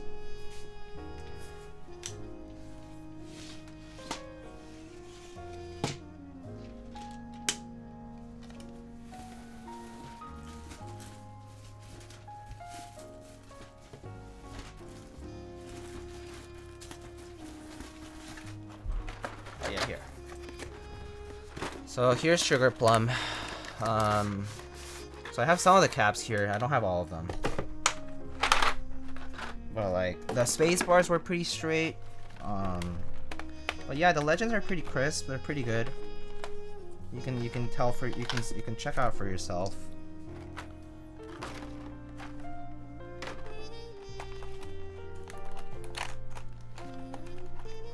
Yeah. Here. Maybe that helps. It's like a nice dark purple and like a sort of lilac-y color on the lighter colors. And the base is white for the main alphas. Yeah. Does that help? Hopefully. But yeah, it's pretty good. Pretty nice set. Yeah. Pretty crisp. Crisp colors. And crisp legends, I would say. For what it's worth. Yeah. I do like the fact that they had a lot of compatibility for the price. I think for me that was kind of like, oh, this is ideal if you want to like try to sell a new set that like has like, you know, it's being introduced for the first time to the market and stuff. It's like offering something that has a lot of options for compatibility, and then that the legends are relatively comparable. Thickness is they're pretty thick, nice keycaps. They type nicely. They type nicely. Like I mean, I took it to. Is this spacebar warp? No, it's not. It's actually very straight. Very straight spacebar. So yeah, I personally like. I mean, I liked it enough that I took it to the office. On like one of my keyboards.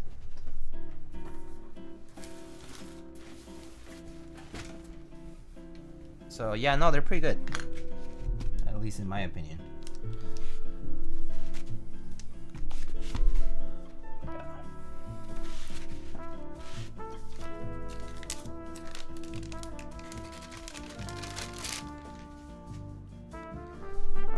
get soldering now.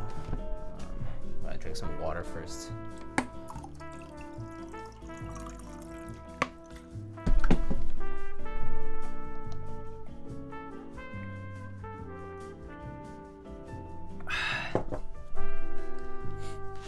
Okay.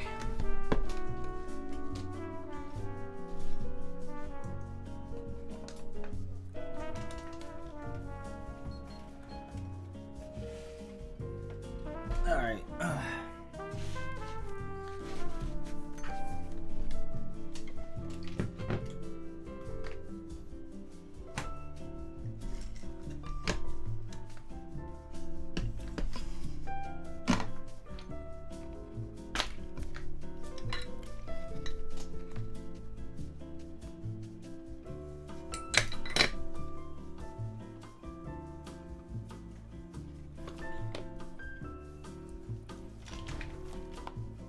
Okay, so let's get soldering now. Just make sure the switches are nice and straight.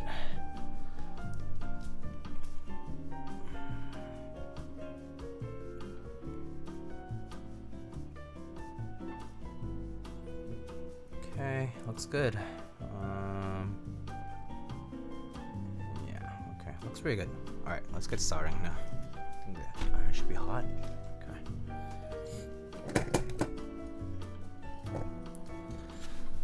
All right, let's get this fan on. Let's get the mic a little moved a little out of the way.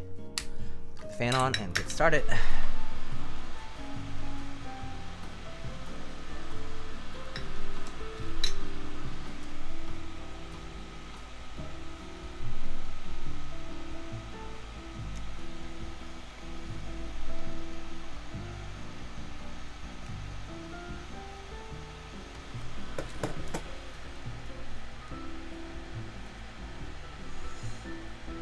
Oh yeah, wait, no, it's not next week. It's 2 weeks from now, Memorial Day weekend. I was gonna say if people had plans for that weekend, but it's not time yet.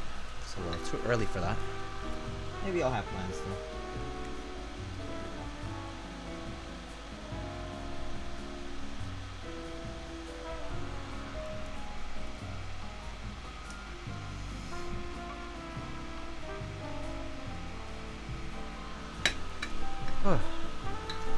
Alright, so let's get on to the sponsor segment, because why not?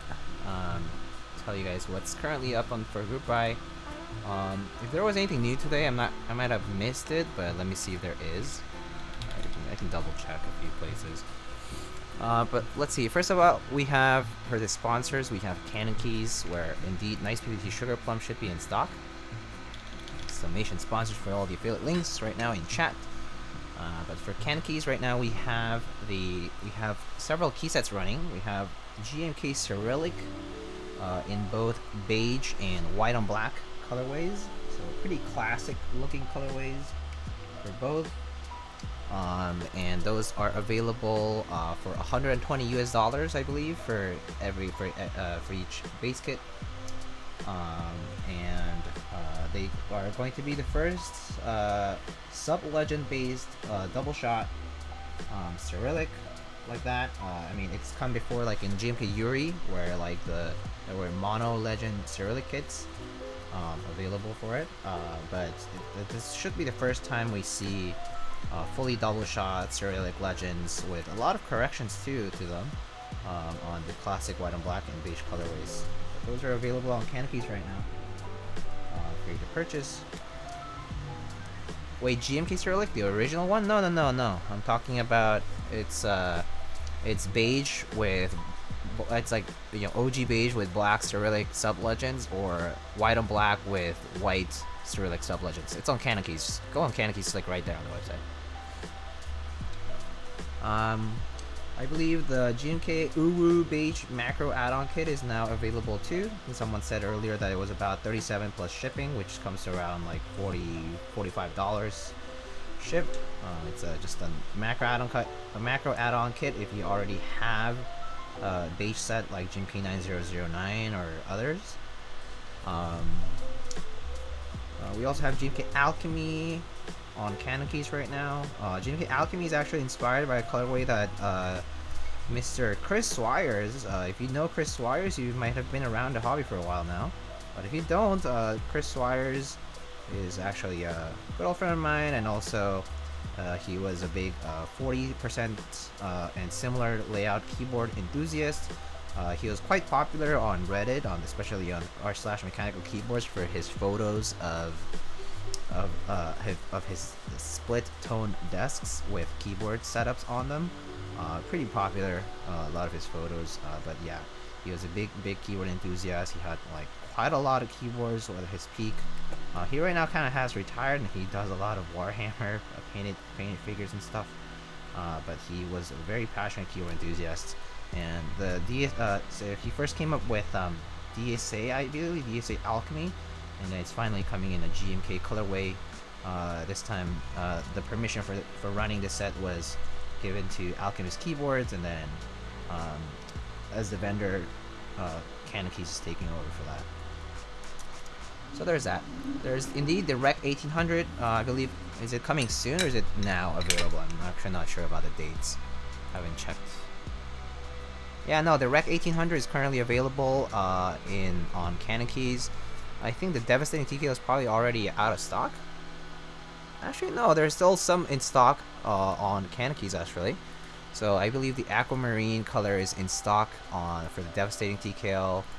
The Nantucket Red is also available. There's the Rec 1800. There's a few, I think, B stocks still available. I think in gold and maybe some other color, but the Rec 1800 is available on Canon Keys as well right now. Yeah, thank you, Nick. Canon Keys also has a bunch of switches, like Mauves and Lavenders, Coffee Chip, Hyperglides. There might be some Lube and Deskey's films, Amber, T1 switches, Reds, etc., etc. So just check out Canon Keys' different inventory for other items available on canonkeys.com. Alright, next up we have, you can head on over to keyspresso.ca, where there is actually a link down on the lower right side if you're currently on PC and on watching the stream. On the lower right side, under the Canada section, Keyspresso Hugo Keys is offering some discounts for anybody who uses my link. I believe right now there's EV00 linears, the final color variant of the EVA, like EVA, switch variants. And then there's EPVT 6085, and some desk mats, and I think the Radiance decal is also available through Hugo right now through keyspresso.ca. Next up we have Mint Autumn. They're working on the Rukia group buy, and hopefully they'll start fulfilling that and getting that over with, and then moving on to the Irma and other projects. But if you're curious about Mint Autumn's previous work, they've done the Rukia Alice layout polycarb board before for 2 rounds, and the second round is still in fulfillment. So hopefully that ends quickly and soon. But wishing Jackstag the best on that. But yeah, that's all I have. But Jax is currently working on other stuff like polyethylene plastic cases and injection molding equipment and so on and so forth. But yeah, more information on their website, mintautumn.com. Next we have Novel Keys. So on Novel Keys right now we have the NK65 V2 Aluminum Edition. I believe some Entry Edition ones were also available for the NK65 series of boards. Those are in stock. So, and someone else was mentioning PVT Notion, I believe, should be also available. There's PVT Purple, Blue on the white, also available in stock. If you use the promo code Thunder, you can get 5% off any in-stock item that you order from Novel Keys, which also includes the Gatoron plushie and switches and stabilizers and all sorts of cool items. And as far as group buy items, right now we have GMK Parcel currently on group buy. We have GMK Zooted, and then GMK Handarbeit Round 2. For those who missed out on the first round of GMK Handarbeit through Switch Mod, it's now available through novelkeys.org. Novel Keys is also selling the Synth, which is a keycap molding tool device for those who are interested in creating artisan keycaps, or specifically just custom keycaps made out of resin, for example, for themselves. You can make silicone molds using the synth tool developed by Hungerworks Studio and produced by Salvin, who we'll talk about later on today. Hey Volnoka, how are you? How are you today? Novelkeys also has a bunch of switches, desk pads, and all kinds of accessories. Just make sure to check them out for any in-stock items that you might need for your switch modding and other things, and keyboard building. Again, promo code Thunder for any discounts that you might need for any in-stock items.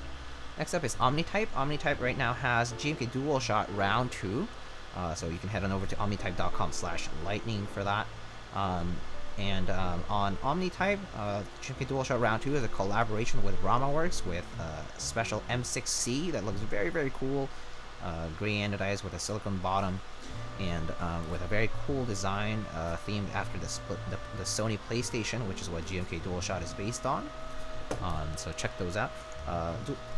Omnitype also has a lot of desk mats in stock and has very, very frequent restocks.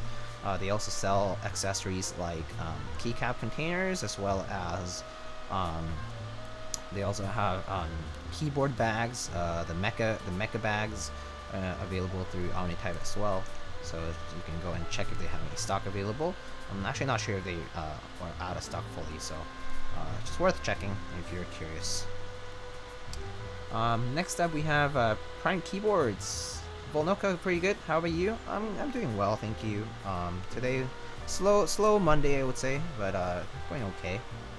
Thank you for asking. Yeah, next up we have Prime Keyboards, where we have a bunch of different switches, like the alpacas and the TTC switches, Cobalt Palms, and we have desk keys accessories like Toper silencing films and switch films for MX switches. We also have Durock stabilizers in several different colors, like the alpaca version and the regular smoky black housing version. Some of my favorite stabilizers are these Durock V2 stabilizers. There's also other accessories like switch pullers and lube stations and other accessories that you can purchase for your keyboard modding and switch modding purposes on Prime Keyboards. Next up we have ProjectKeyboard.com, which I believe is not currently selling any particular group buy items, but they will be soon. They currently do have, however, they have the Sirius polycarbonate and palm-made keyboards. The Sirius is a 60% available in HHKB, when keyless or regular, I think, and it's available in polycarbonate or in palm, and these you can purchase from Project Keyboard right now. They also have apparel and a variety of switches as well, including lavender switches that I've told you about from Cankeys, but Project Keyboard also has them as well, so you can consider buying from them instead. And yeah, so that's for Project Keyboard. Next up we have Salvin.com, where you can purchase any Wilbitech PCBs that you might need especially if you're located in Europe. That would be the place to purchase a Wilbit PCB, because Salvin is located in Belgium. He's a machinist there, and he's working on various projects with a lot of keyboard designers and enthusiasts. He does collaborations for keycap sets. He does custom aluminum keycaps for a lot of key set collaborations. He's also selling red linear switches by AE boards, and also selling apparel if you're curious about Salvin's apparel line. He sells some very comfortable t-shirts and sweaters, for example, that I would suggest you check out if you're curious about that. And of course, Salvin will also proxy things for European buyers, so if there are any group buys that you might be interested in and he has taken over, Salvin could be a good place for you to go and check out. And then finally we have Space Cables or spaceholdings.net, where we have XHD BDZ lubricant, we have GMK Deepwell until the end of this month for a group buy, which is a darker version of the Honeywell colorway. We also have a bunch of cable collaborations just as usual, and we also have the SB20 and the Ouch Kick desk pads in stock, so those are very cool desk pad designs collaborated through Space Cables or spaceholdings.net. The Stellar 65 and the Stellar 12 should be coming again soon once they are ready to stock to do an in-stock sale for them again, but those are in progress. There will be more Stellar 65s and Stellar 12s, so if you're curious about those, just stay tuned with their social media, Discord server, whatever it might be that you have your preference on. But those will be in stock again at some point soon. Other than that, they also sell lube stations, and they definitely are working on a lot of different projects. So do stay tuned and be excited about what they have to drop later on in the future. And that should cover it for all of the sponsors of the stream. And I'm almost done soldering too, which is great. I just used BDC for the first time. It was thick. Yeah. BDC is really, really thick lubricant. I personally still use 205 just because I feel comfortable with it, but BDC is a very thick lubricant, and it's actually pretty effective. It works really well. One thing that BDC will be good at is if you're having a hard time having the lube to stay where you apply it to, and you want it to kind of just stay there, BDC is so it's so adherent to that, and it's so thick that it will definitely stay there. I would say there's pros and cons to it. I think those are the pros, and the cons would be BDC can be, because it's thick, it can be a bit of a messy kind of lube. So you do definitely need to exercise some caution and trying to not have it spread to other parts where you don't want it. But again, it's a very nice lubricant that is an alternative to 205 grade 0 in my opinion, and it's very effective at adhering to the place you apply to, and to make sure that there's a thick amount of lube in there where you need it applied. I definitely did not like working with it. Yeah, it's just very it just can be a bit messy because of how viscous and thick it is. That is true. What are your thoughts on the 7V? I think the 7V is a fantastic looking keyboard. I haven't tried it myself yet because I haven't built one yet. Loogie. So I can't tell you about the typing feel or sound or whatever, but as far as looks go, the 7V is a stunning keyboard. And I personally think that plateless is a pretty cool way to go about typing. It's gonna be a very bouncy typing experience, which also changes the sound quite significantly. So I mean, if you're interested in trying it out, I personally don't see any harm in trying it out. But definitely very interesting, cool looking keyboard. I haven't built one, so I can't tell you much more beyond that. But yeah, I like what GOG does with his designs, which they're all pretty nice, to be honest.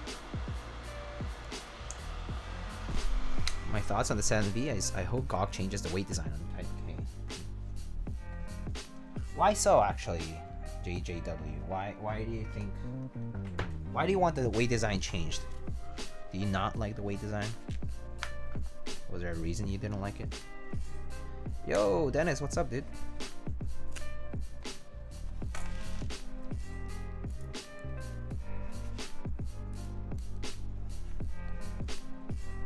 Alright, let's test out this PCB now. Waiting for VIA to reopen up. I accidentally closed it. Alright, key tester. Let's see, open up VIA here. And test matrix.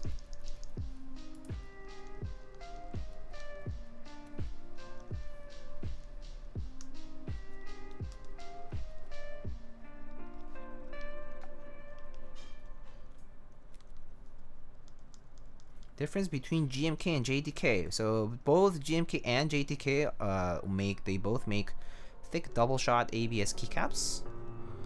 So they do both make thick cherry profile ABS keycaps, double shot or triple shot in the case of Jdk for very few cases.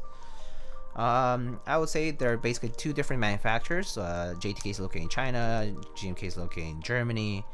I will say though that Jdk tends to have has had a history of slightly more inconsistent legends on their keys, but they're still quite good quality in my opinion, and their pricing is actually lower than GMK's for the most part, so pretty competitive to GMK.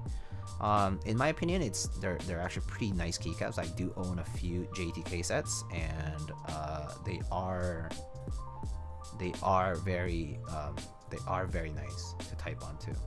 They definitely are slightly different though. The way they double shot, they do the double shot technique. I'm not sure. I can't tell you technically how, but they do differ a bit. But they're both still thick cherry profile keycaps, ABS plastic, and all that. So you can expect rather similar typing on them. Yeah. Anyway, keyboard works good.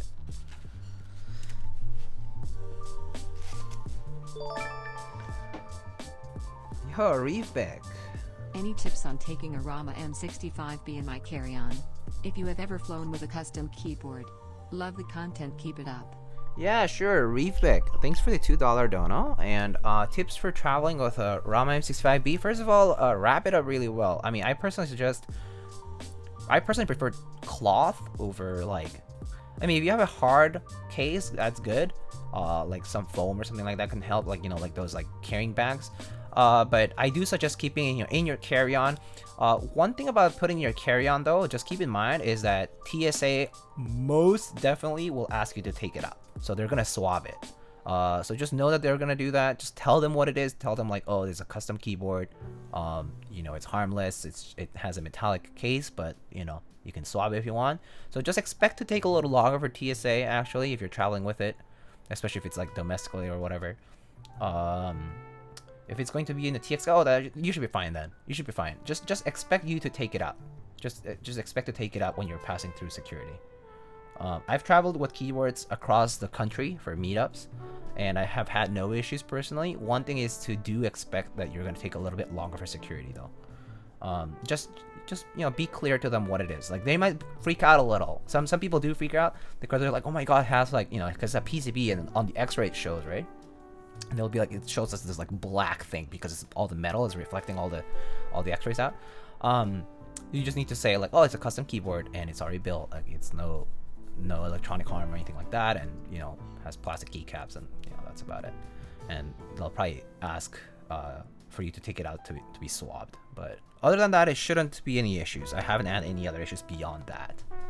So yeah.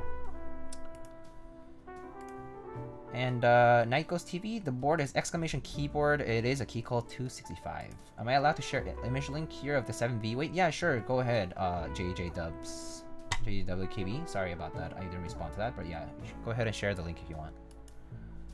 Regardless, I'm fine with 7V overall. Type feel and sound aesthetic, it's on point. Just don't like having to handle it with caution. Oh, it's very it's very sharp. Very sharp at the edge. I see. Okay, I see why you would be concerned over that. Yeah, that's true. And also, it's like polished, so you have to be careful that it doesn't like it, you know, fingerprint magnet and all that. Yeah, I think I understand that point for the weight. I do prefer sandblasted weights in general, though. Like, I think polish is cool, but eh. Your presence in streaming has been appreciated more than you know lately. Hope you hit partner soon. Oh man, GZ, dude. Brother, thank you so much. You know I appreciate you so much, and you always send such kind words. I'm glad that you enjoy the content, but I really appreciate your support, man. And it really means a lot because you've been a good friend of mine for several years. We've known each other for 3-4 years now, dude. But thank you so much, dude. Sending you all the positive vibes and energy, my friend.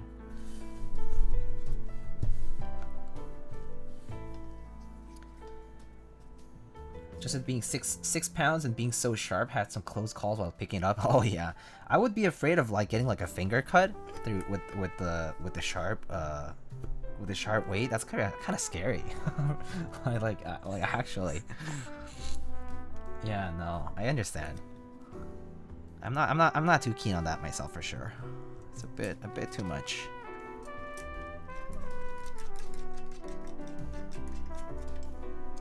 Is that actual wood? It's a very thin slab of wood. Very thin. I would say like maybe like 2 millimeters. It's just an insert.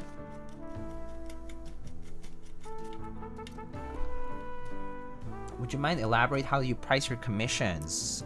Sure. Just generally speaking, I charge based on the amount of time it takes me to build stuff. So my prices are actually very clearly defined as exclamation commissions. and I actually price about $20 an hour on average. Usually builds take me several hours, so I basically price accordingly. And at this point, I pretty much charge like based on the size of the board I'm building. But other than that, I'm basically just charging for the amount of time that it takes me to assemble and to build something.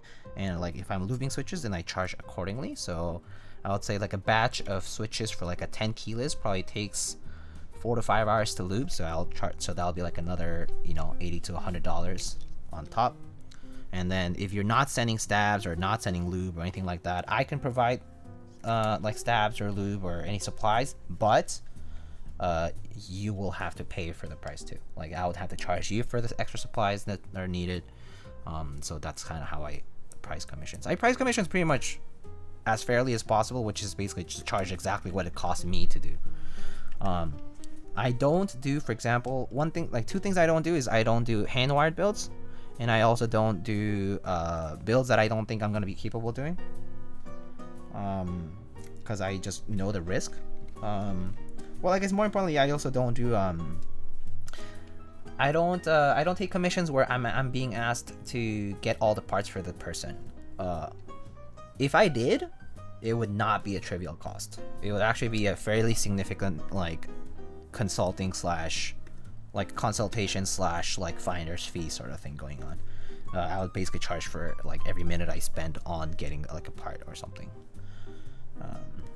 So it would not be cheap. But other than that, I pretty much price for my time. I just price for my time. Yeah. So it's reflective of that. Alright, it's mounted, I think.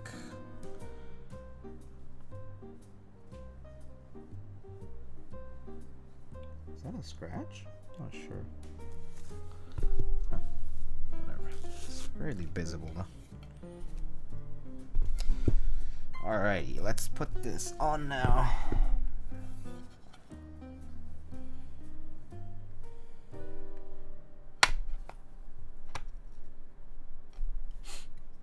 What are your thoughts on GMK stabs? Any good? I still use them every so often.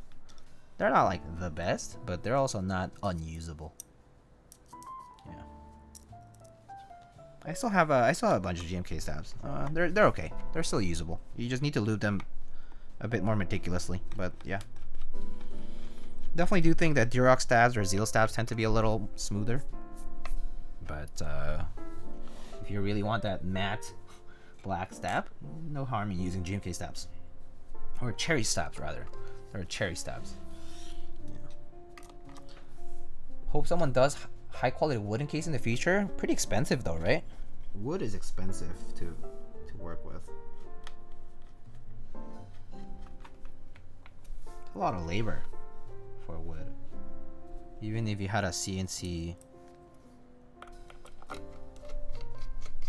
for it.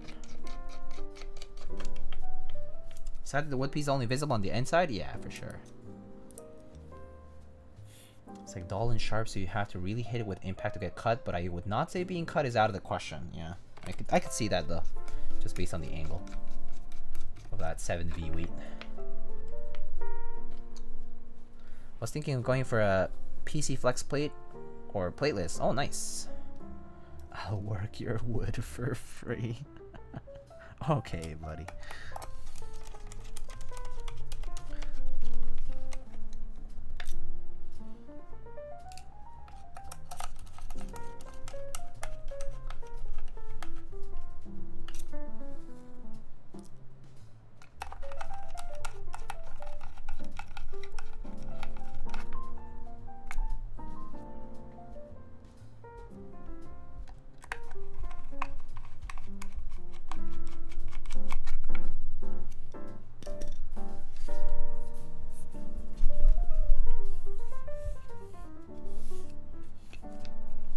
Alright, very nice. Alright, it's all done. Fully assembled. Let's think about what, oh, were we gonna still putting Handarbeit for the typing test? I guess I should keep my word on that, but alright. We'll put Handarbeit first, but if you guys want to see a different key set on, you can think about it. I'll put a list of sets up, actually. Just in the meantime, I'm putting the caps. we'll do the typing test with Handarbeit, and then you can if you want to take a look at a different set in the meantime, like after this, I can go get that. So let me show you the key sets I have available. They're the sets that I don't have currently on boards, so I am gonna just grab that list. Hold up, give me 1 sec. Where's the list? Here it is. Okay. These are long ass lists. Oh! Oh, it's. Wait, hold up. Why is it so. I need to separate those a little.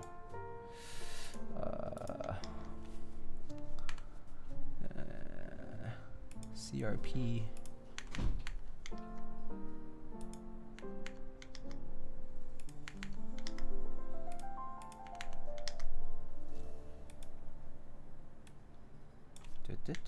CRP.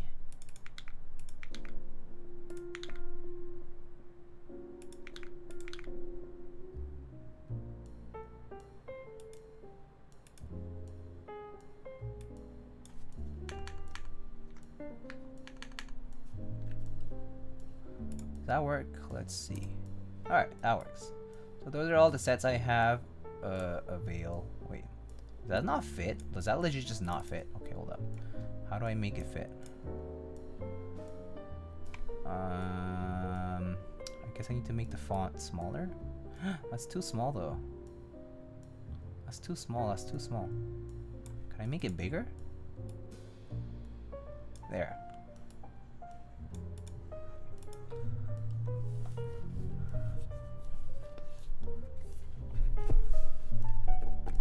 Alright. We'll put Handarbeit for now. How many hours would you say you spent working as a grad student? Like 60 maybe? Because I work most days of the week plus some time on the weekend. So yeah, like 60 hours a week on average. Grad student? What do I study? I study biomedical engineering.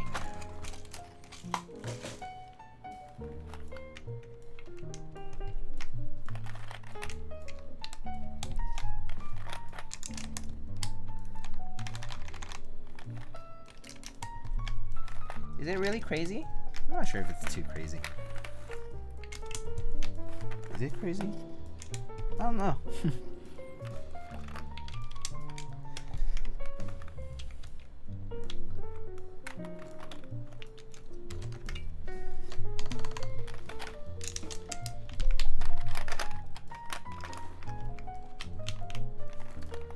Oh, let's get those points out. Taking your points exiled. What's wrong with Legos? Yeah, pretty much, right? It's like Legos. Handarbeit? No. Yeah, someone chose Handarbeit. I also put the non cherry sets. Like I put like DCS sets on there, DSA. But yeah. Also, it's because of all the CRP, all that CRP stuff that I have. But yeah, I've been gone for a bit. Now this happened. Yeah, I know, right? Tragedy struck. Tragedy struck early today.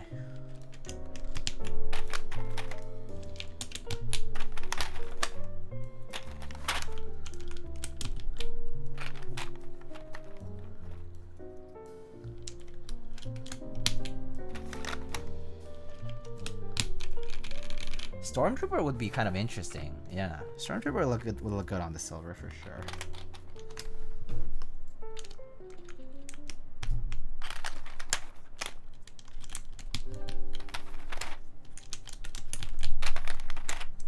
Oop.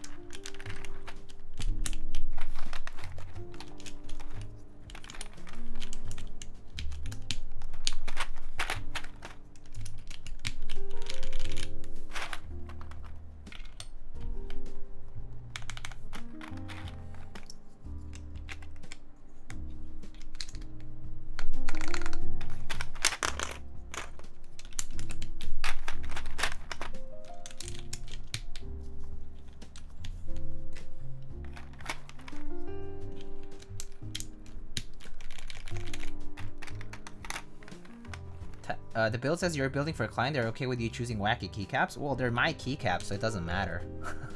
Yeah, so it doesn't matter because they're my own keycaps. When I just give it back to them, yeah, it's just a keyboard that they get back. So it doesn't really matter.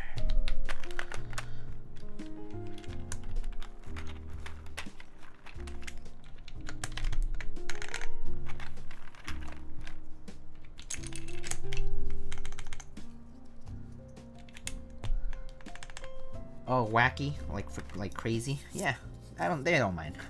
I know they don't mind for a fact. Specifically this client, I know they don't mind. I'm sure they think it's actually fun.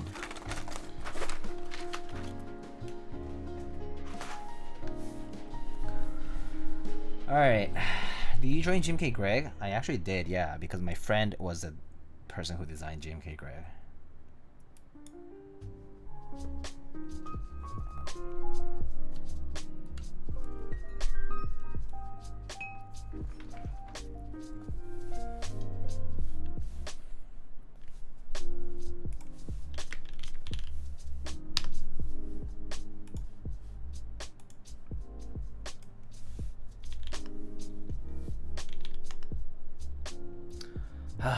It's annoying. Handarbeit so ugly it crashed the stream. See what happens when you pick Handarbeit. This is the problem. Okay, that's too big.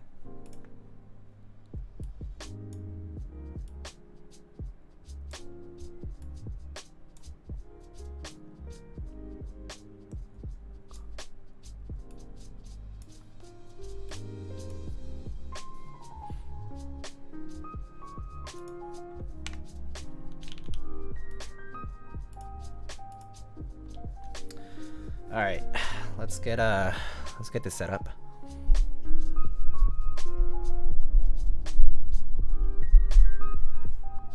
Needs a red or blue cap on F13 for symmetry.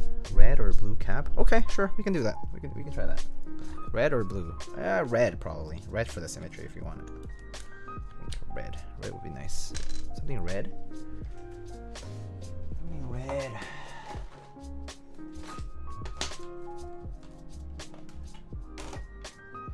Red. There we go. Whoa. Why did it open the console? There we go. Yo, Heine, what's up? Thanks for 6 months, dude. Dude, if you want a sticker, I can send you one. You should just send me your address.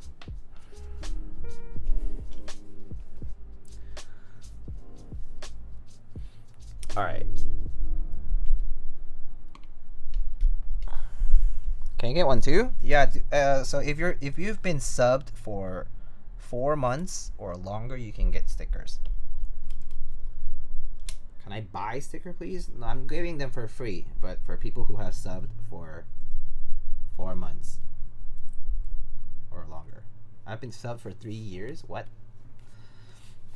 To Amazon Prime, perhaps.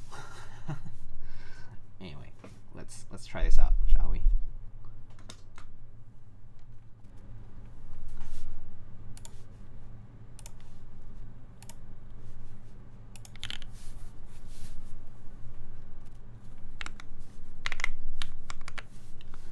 Alrighty.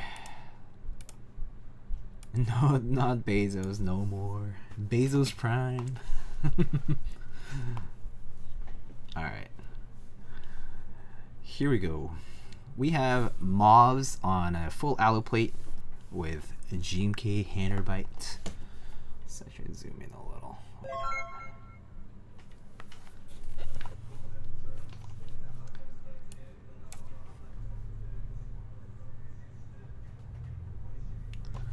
We'll wait for that card to get out of the way. Actually, they're not gonna go anywhere, so we'll just give it a shot here. Alright. 1.5 years, holy crap. Dashkov, thanks for the 18 months. Wow. I need to give you something better than just a sticker. I feel bad now. I should have more rewards. But anyway. Yeah, I think that guy's gonna stay, so you'll have to hear it over that music in the background. So apologize for that. Here you go. Oh god, it's so loud.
Woo, 134. Yo. Yo. If I had made those mistakes, maybe I'd have beat my PR or something. Nice woody notes. Let's get one more shot. Yo, also, Night Goes got it right. Night Goes, you want a sticker for getting that right? Why not? Why don't you DM me on Discord and I'll send you a sticker.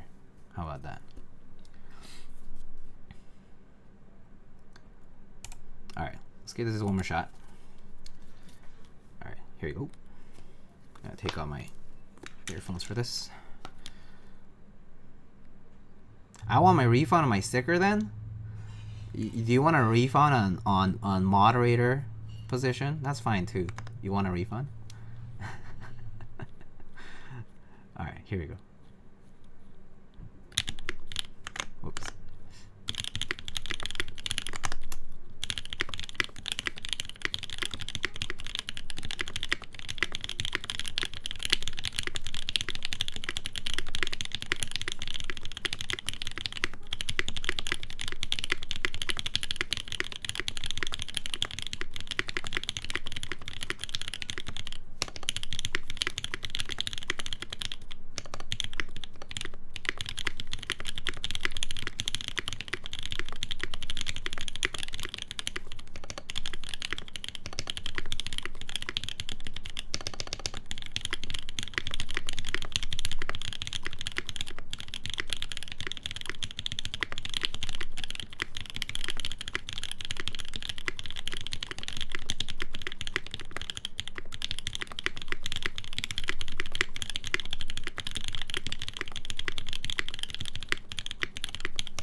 Moderator refund? He won't? You don't want to dare me on that. I could unmod Obsidian. It's not a problem. Has you ever told you they have nice looking hands? Really? I don't think so. I also got hurt here some days ago. I don't know how, but yeah. I don't have. You won't do it? I'm gonna. You don't wanna.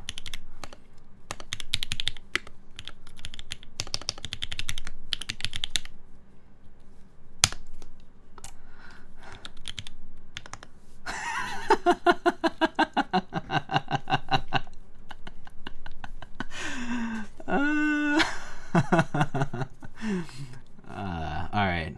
Obsidian is now unmodded for the rest of the stream for today. I was in mod panel and stream just straight up stopped.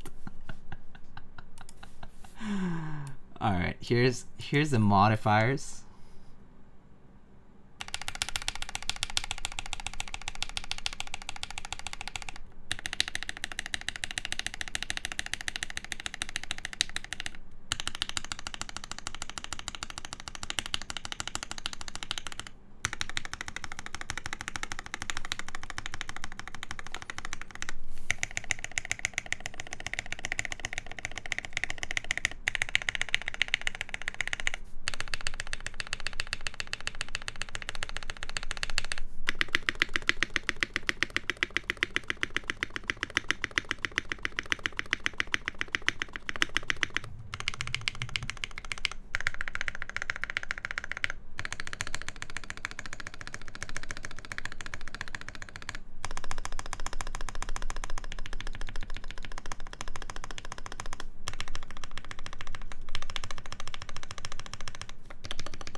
It sounds nice, and it has the best keycap set. You know it.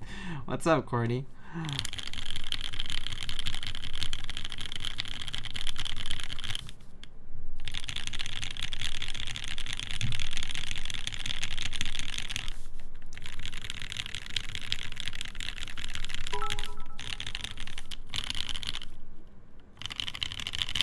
Hey, Mr. Chamchi, what's up, my friend? Thank you for the 69 nice bits. Thank you. Just finished my semester, so I'm just chilling. Oh, that's great, Courtney. That's great news. I hope your semester finished up well. I love my AL.BOK to death. I wish I had an AL.BOK. It's a nice board. I really like the front lip of this board. I really like these curves on this board. It's a nice. It's a nice board. It's a nice looking board for sure. It sounds pretty good too. So let's take a closer look at the board now. Diego lights them curves? Oh yeah. Oh yeah, of course I do.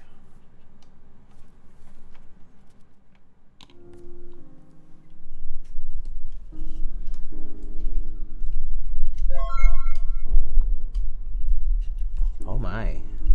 Hey Joe, thank you so much. God enjoy farm. Thank you so much for the Prime Gaming sub, my friend. Let me see them curves. Sure. Let's see. Let's show you guys the curves.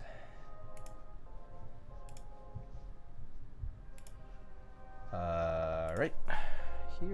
Here is the board from up top. You can see that there's these soft curves lining the top and bottom bezels. They're kind of hugging them. You can see from here too, there are these soft curves. But it's a very nice looking board for sure. Here's the sides. I would say it's like a 7-degree angle, maybe 8. I'm not sure. And I'll put chat box back on. Here's the bottom piece.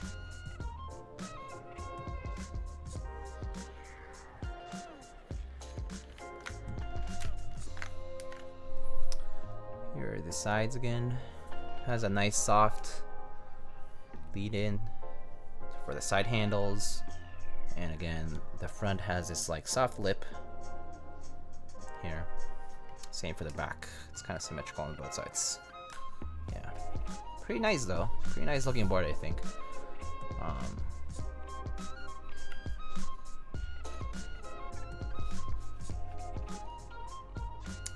Has F13 and a nice USB-C port there.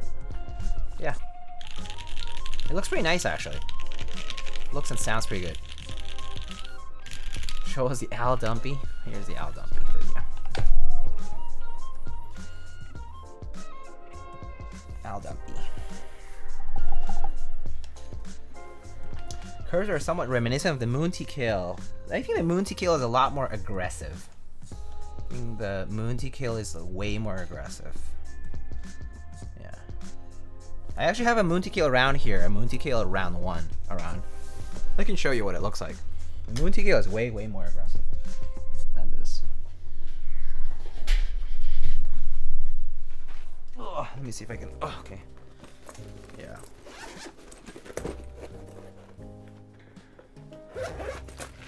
Yeah. So. Like, okay. So this is the Moon TKL. You can ignore the little piece here. But the Moon TKL is like way more aggressive. Like this is way more aggressive than that.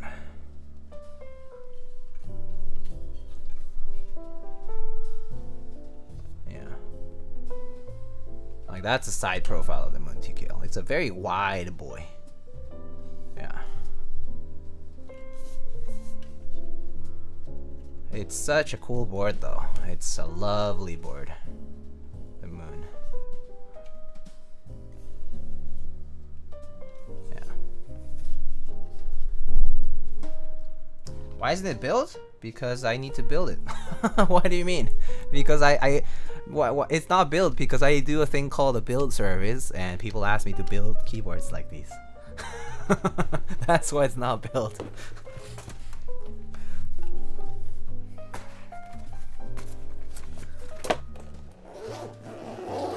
디자인 무엇? 요것은 문 티케어 문. 요것은 알복.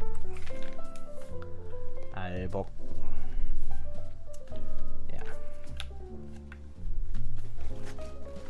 But anyway, yeah. Moon TKO pretty different. Very wavy, very curvy. And the AL.BOK is definitely a soft curve kind of guy. Pretty good though. I actually like how it sounds too. I actually like this clean exterior a lot more than I actually do like the AL.BOK has like this logo is pretty neat, and then no weight on the outside actually is pretty nice. I actually do like the look of boards with no exterior weights. It definitely looks really clean without them.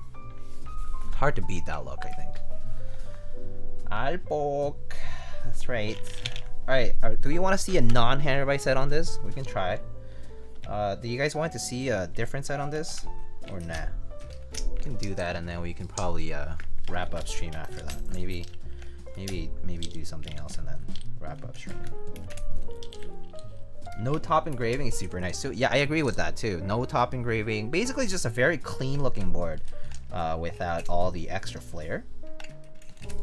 I personally like it that way. Yeah. So for example, the reason why I like the KFE the first round, so like I have a KFE, and the reason I really like the KFE is because it also doesn't have any exterior weights. The KFE CE has some exterior weights which are cool, but I feel like it kind of defeats the purpose of that like clean side profile and look, especially like on the silver board.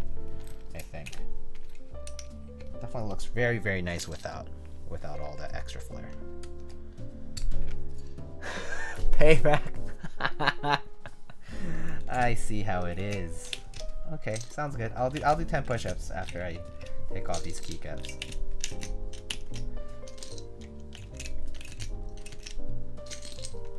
Really draws more attention to the design elements like the thick fillets and such. Yeah, no, I totally agree with that. Stormtrooper time? Okay, yeah, let's actually try Stormtrooper. I definitely haven't seen Stormtrooper on a keyboard for a long time now. I actually haven't used Stormtrooper in a bit, or rather, like I haven't put it on. I think I haven't put it on a TKL in a while. I put it on like a 60% before, but not on a TKL or like larger size board. So yeah, I think Stormtrooper would kind of look pretty neat on this. It's like a slightly warmer white. It's not like GMK bleached, which is a very cool and a very cold like blue looking white. Stormtrooper will look pretty nice on this. ASCII is currently on a keyboard, I think. It's on my thermal, so I think that's. I actually should. Is ASCII even on the list? Maybe I did put it on the list. Oops, I shouldn't be, but yeah, it's on the list anyway. But yeah, let's try Stormtrooper. Neglected key sets? No, not quite. More so, I haven't put that on a TKL specifically. I rotate my sets a lot. That's another thing. Mostly like off stream, so probably why you guys don't get to see them all. All right, so that's that. Let me get Stormtrooper. What do you think of the movie Airbud? Don't know. I haven't watched it. If it's supposed to be something I should know. I haven't watched it, so I wouldn't know.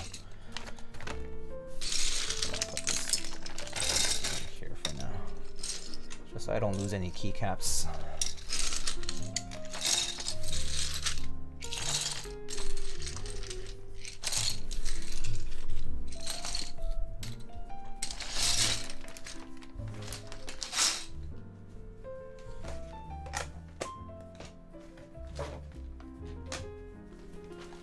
So, Stormtrooper.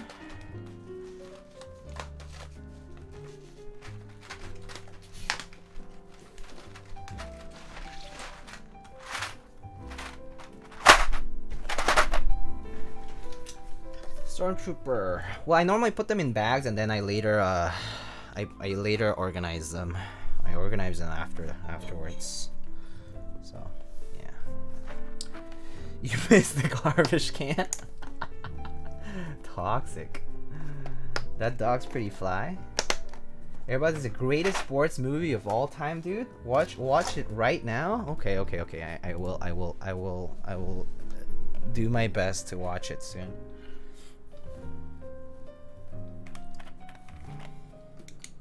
All right, so here is Stormtrooper.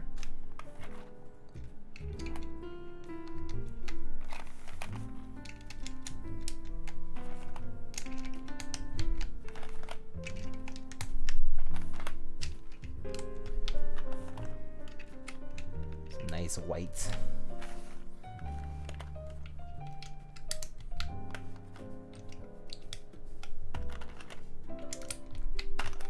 So if Handarbeit was the busier look, this is like the nice and really clean look.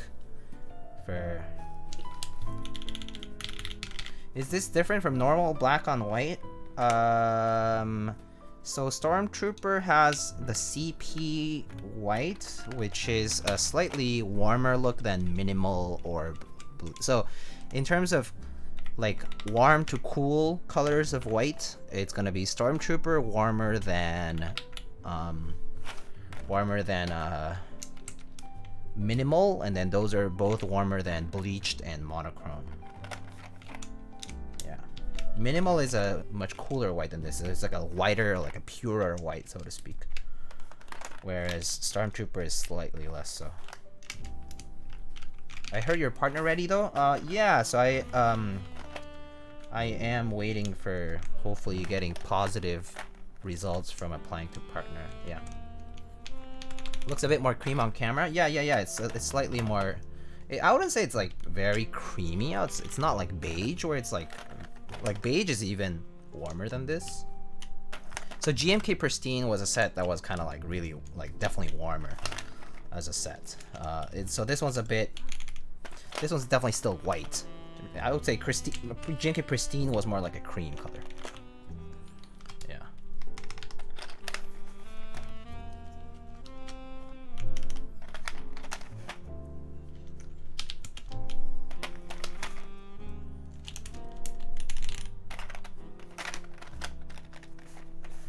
Positive.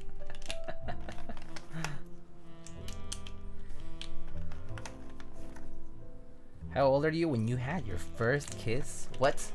That is such a random thing. Also, Obsidian, I owe you your push-ups, so I'll do them after I put these on. Sorry. That way you get to see it before you have to leave or anything like that. Do you know what a contact pad does? What? What are these random questions?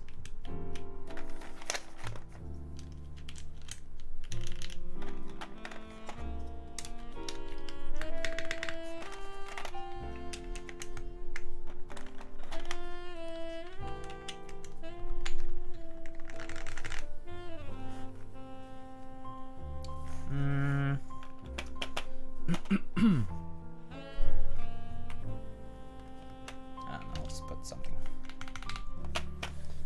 Do I have any artisans that fit this?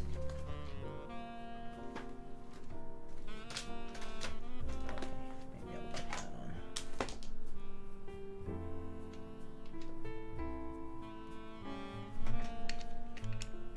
Put this TRMK oak.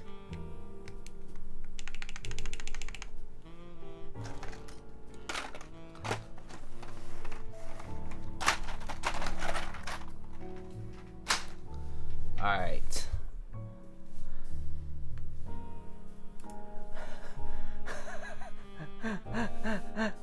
When was the last time you stubbed your toe? Probably like 2-3 months ago. I remember having my toe stubbed. Have you seen the Sugma? Oh, I mean, unfortunately so. Unfortunately, yes. Anyway, let's do my push-ups.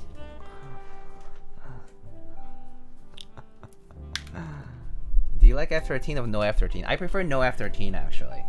because F13 I feel like is a bit too compressed on the layout. So yeah. So let's do this thing. Let's do my push-ups. Alright.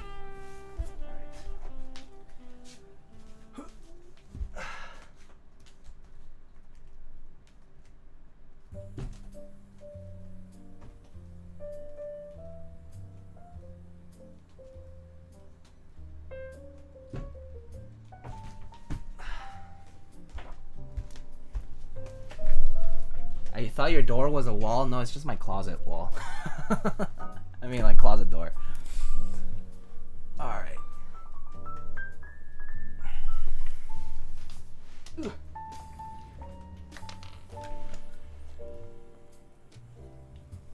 Poor elbow. My elbow's fine.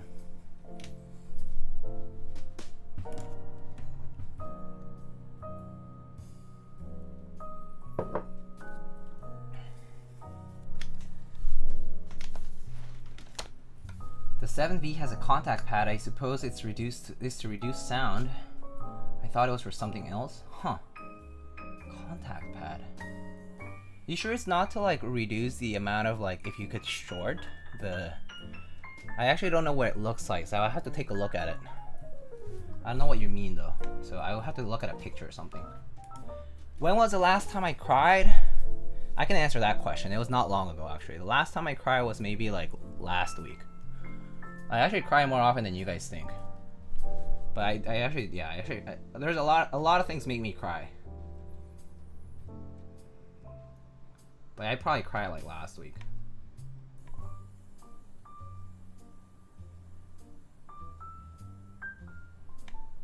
Crying for movies, dramas, shows, probably anime. Like sad romance or drama, anime or something. Crying from flip prices. Do most customers send you keycaps? No, most customers don't. I mean, y'all watch like any sad shows out there? Yo, those are tear jerkers, man. Current clack prices, Peppa Hands. Yeah, those are facts. Those are facts. Those do make me sad. GPU prices, I don't even worry about GPU prices because I just can't even look for them. Because if I look for GPUs, I need to upgrade my CPU and everything else too. I need to upgrade my whole PC. Are those keycaps yours? Yeah, these are my keycaps. Yeah, these are my keycaps. All right, so here it is with Stormtrooper now. Let's take the chat box out of the way so you can see it clearly. So here it is with Stormtrooper. Very clean.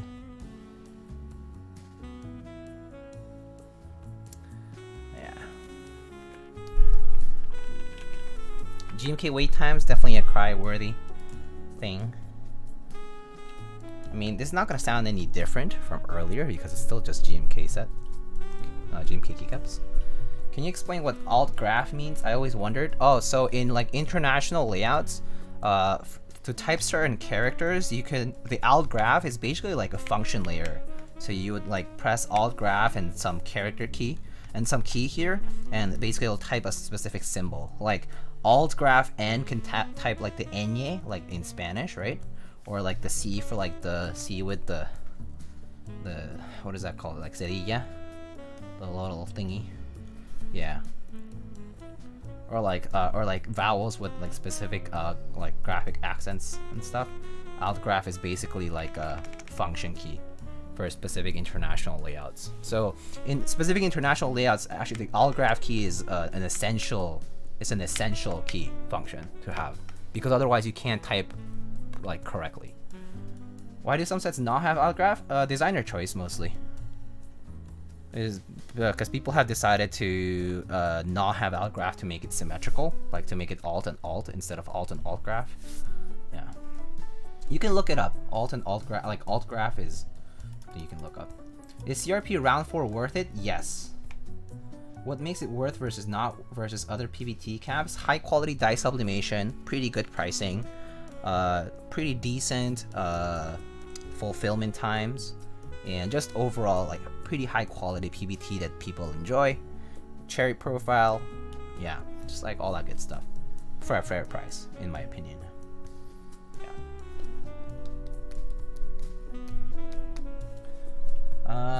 Let's see, what other questions have I missed? How comfortable is the Tigers to snuggle with at night? Very. What other questions did I miss? Am I aware of the PCB? Yeah. Yeah? Yeah.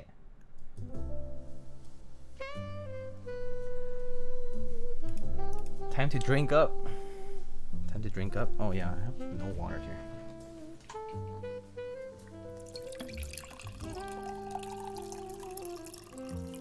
It's okay. I'll hydrate anyway. I think CRP is a bit bland for now. Well, so sad potato. I'm not sure if it makes you feel like a true sad potato if I told you that CRP is meant to be beige. The original purpose of CRP is to replicate old cherry profile beige keycaps. CRP stands for Classic Reissue Profile, and it's pretty much made to replicate these old sets. So it's kind of by default beige. Spend some time in the hobby and you'll love it. Yeah, these are facts though. If you had to lose all of your fingers and were left with only one to type with, which one would you keep? Probably my index finger, my right index. Hunt and peck with my right index. Probably. Yeah, I think that's the most convenient.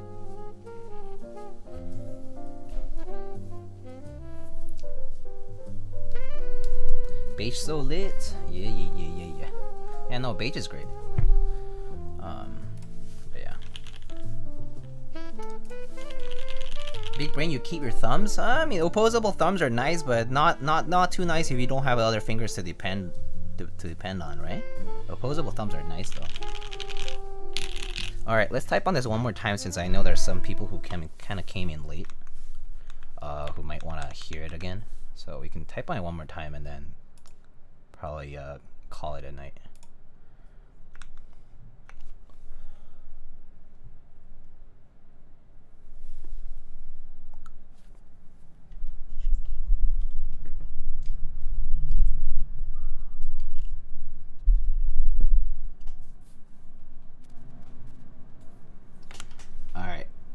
Let's try this out.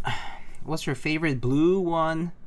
What? Blue, white, beige caps? I like Peacock or Arabic. Those are pretty nice. Those sets are really good.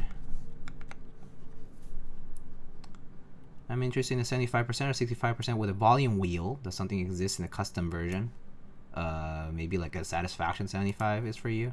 Or like the Voice 65. I think they have that little bar, wheel, whatever thing is. But you probably have to buy aftermarket for sure. Yeah. What's your favorite beep bop bink bink blue bop?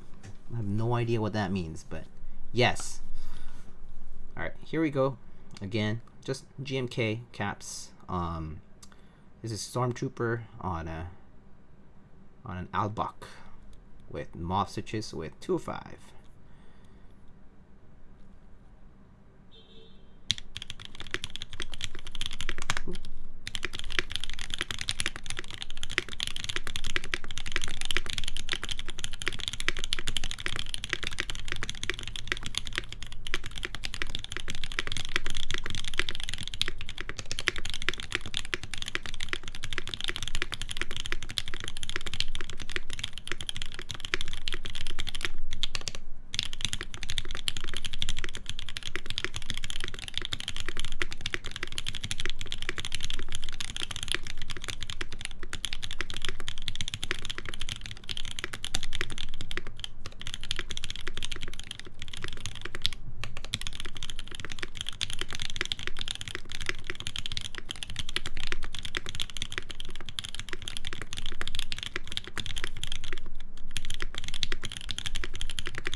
How long's my build queue? Yeah, it's not too long, not crazy.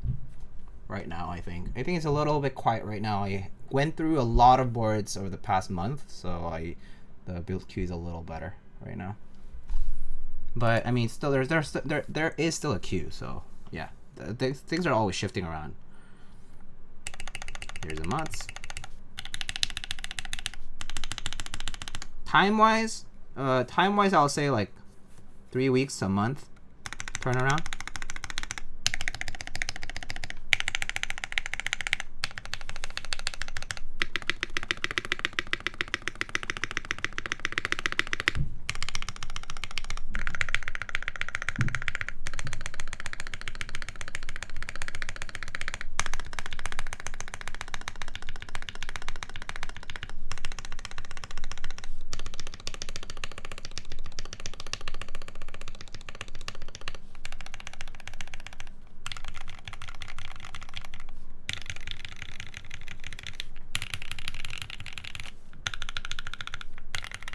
There's other stuff I do off stream as well, Anima plays.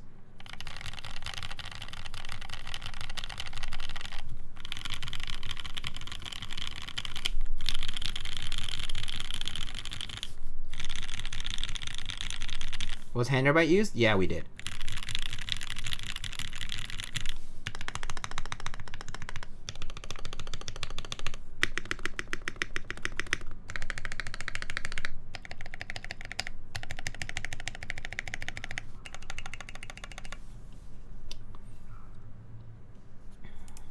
A week? No. Even in the best case scenario, I'll never get back to you in a week. Never. Yeah. Yeah. A week turnaround time? Nah, don't expect it ever. At least 2. At least. That's short. Yeah. At least 2 weeks, and that's if I'm not busy at all. I have other things to do too, you know? Keywords are not my full-time job. So, yeah, a week is way too short.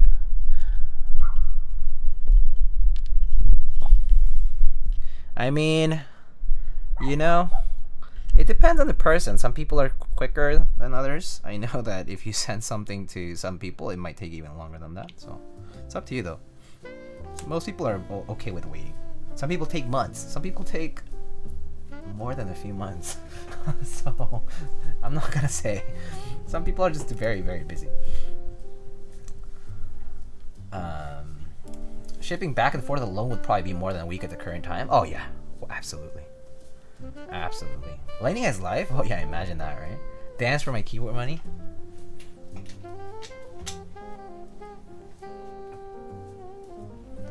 Okay, gotta go. Have a good night. Okay, I'll mod you back again, Obsidian.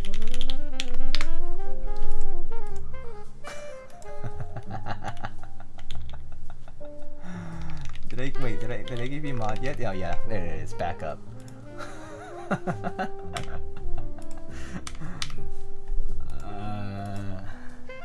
Thank you. Sounds good, have a good one. Have a good dinner if you're having dinner now.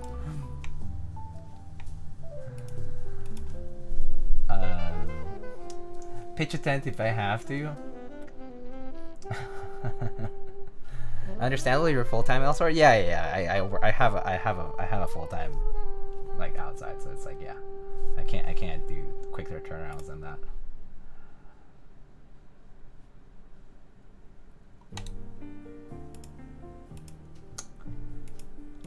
All right. Well, I think that's all we have for today. But if you have any last minute questions, let me know in chat. And Anima, if you're curious about the build service, you can always just DM me on Discord, which is not hard to do. So you can just DM me and ask me questions if you have any about the build service. But if not, you know, if you want to, if anybody else has any last minute questions, you can feel free to ask now or forever hold your peace. Let's see who else is streaming right now. Just gonna check the log here. Let's see. We currently have Patty playing WoW. We have Keep Noob, who is someone relatively new, I think. What are they doing? I'm not sure. We have Dutch Master. Who else do I see doing keyword stuff? Andy is doing Piggy Prototype. And then don't see too many people doing keyword stuff right now. Keep Noob, Dutch Master, and I suppose Andy. I think those are the only people right now streaming. Oh, Dutch just got off. Okay, okay, good to know. Thank you. When's next stream? Next stream should be... When's next stream? I don't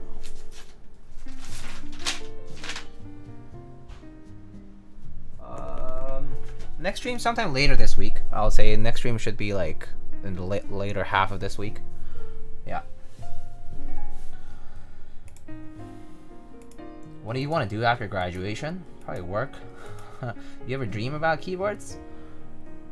I probably have, yeah, one drunk man. I probably have dreamt about keyboards. Are box Jades good? I actually do like box Jades, Ryotaro. I think box Jades and box navies are probably some of the better click bar box switches out there. Actually, they're like one of the better sounding clicky switches for MX, in my opinion.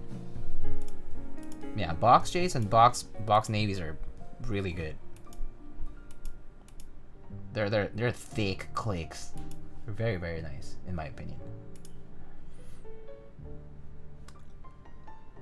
I was scrolling through Hanok Keycaps page, saw the stream with the featured mat and the same set on your... Saw the stream with the featured mat had the same set on your 65 right now. Oh, GMK Burgundy. Oh, I see. That's cool. I used to use clicky switches, now I use tactiles, now because I'm trying linear. Very nice. I don't know why thick click sounds so dirty. Maybe it's intentional, who knows. Anyway, let's we can go raid Andy, who is doing a piggy prototype stream. Got any 1800 recommendations? Well, the Rect 1800 is currently on Canon Keys, which is actually a pretty nice board. Keep Noob is modding a Vortex. Do you guys want to see an OEM mod, or do you guys want to see a custom keyboard? That's a better question, actually. OEM mods can be interesting because they're kind of like, it's like taking apart something that you already have pre-built and then making it like better. So it's up to you. Okay.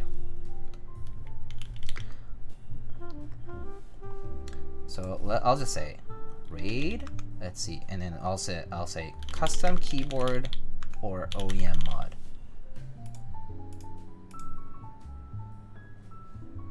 Just like the legendary Filco, that's right, the ultimate keyboard for gamers.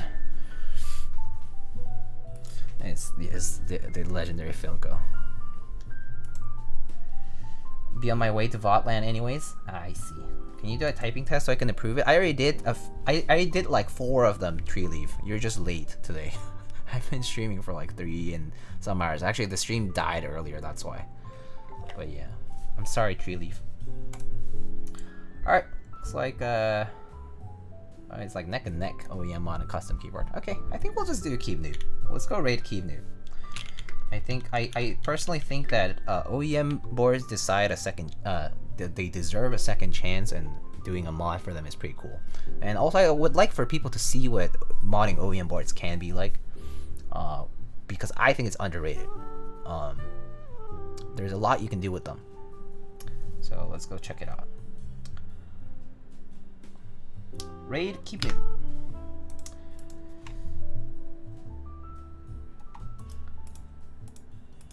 I have an old keep I want to revive. Oh, good. Alright, friends. Well, again, appreciate all of you for coming by the stream today to hang out. It was fun. For all the fun questions, too. And here again is a board we built today, the AL.BOK. It's a TKL by Mr. BOK, who designed the BOK CP in a previous occasion. It's just a 10 kilos with an F13 key. Next time we will be building... I'm not sure what we'll be building just yet, so I'll decide and... Not decide, but I have to look at what I have currently on the queue and see what's gonna be next. But I'll be doing a build later this week, so probably like after the second, like on the second half of this week during a weekday. So you'll probably see me stream then. But other than that, I appreciate all of y'all. Thank you so much. I hope you have a great rest of your week. Hope you had a good start to your week. And yeah, have a good one, and I'll see you guys next time. And no particular rate message, just go and support KeyNoob. Stick around there and hang out. Give them some good company. And again, thank you everyone. I'll see you guys next time. Bye bye.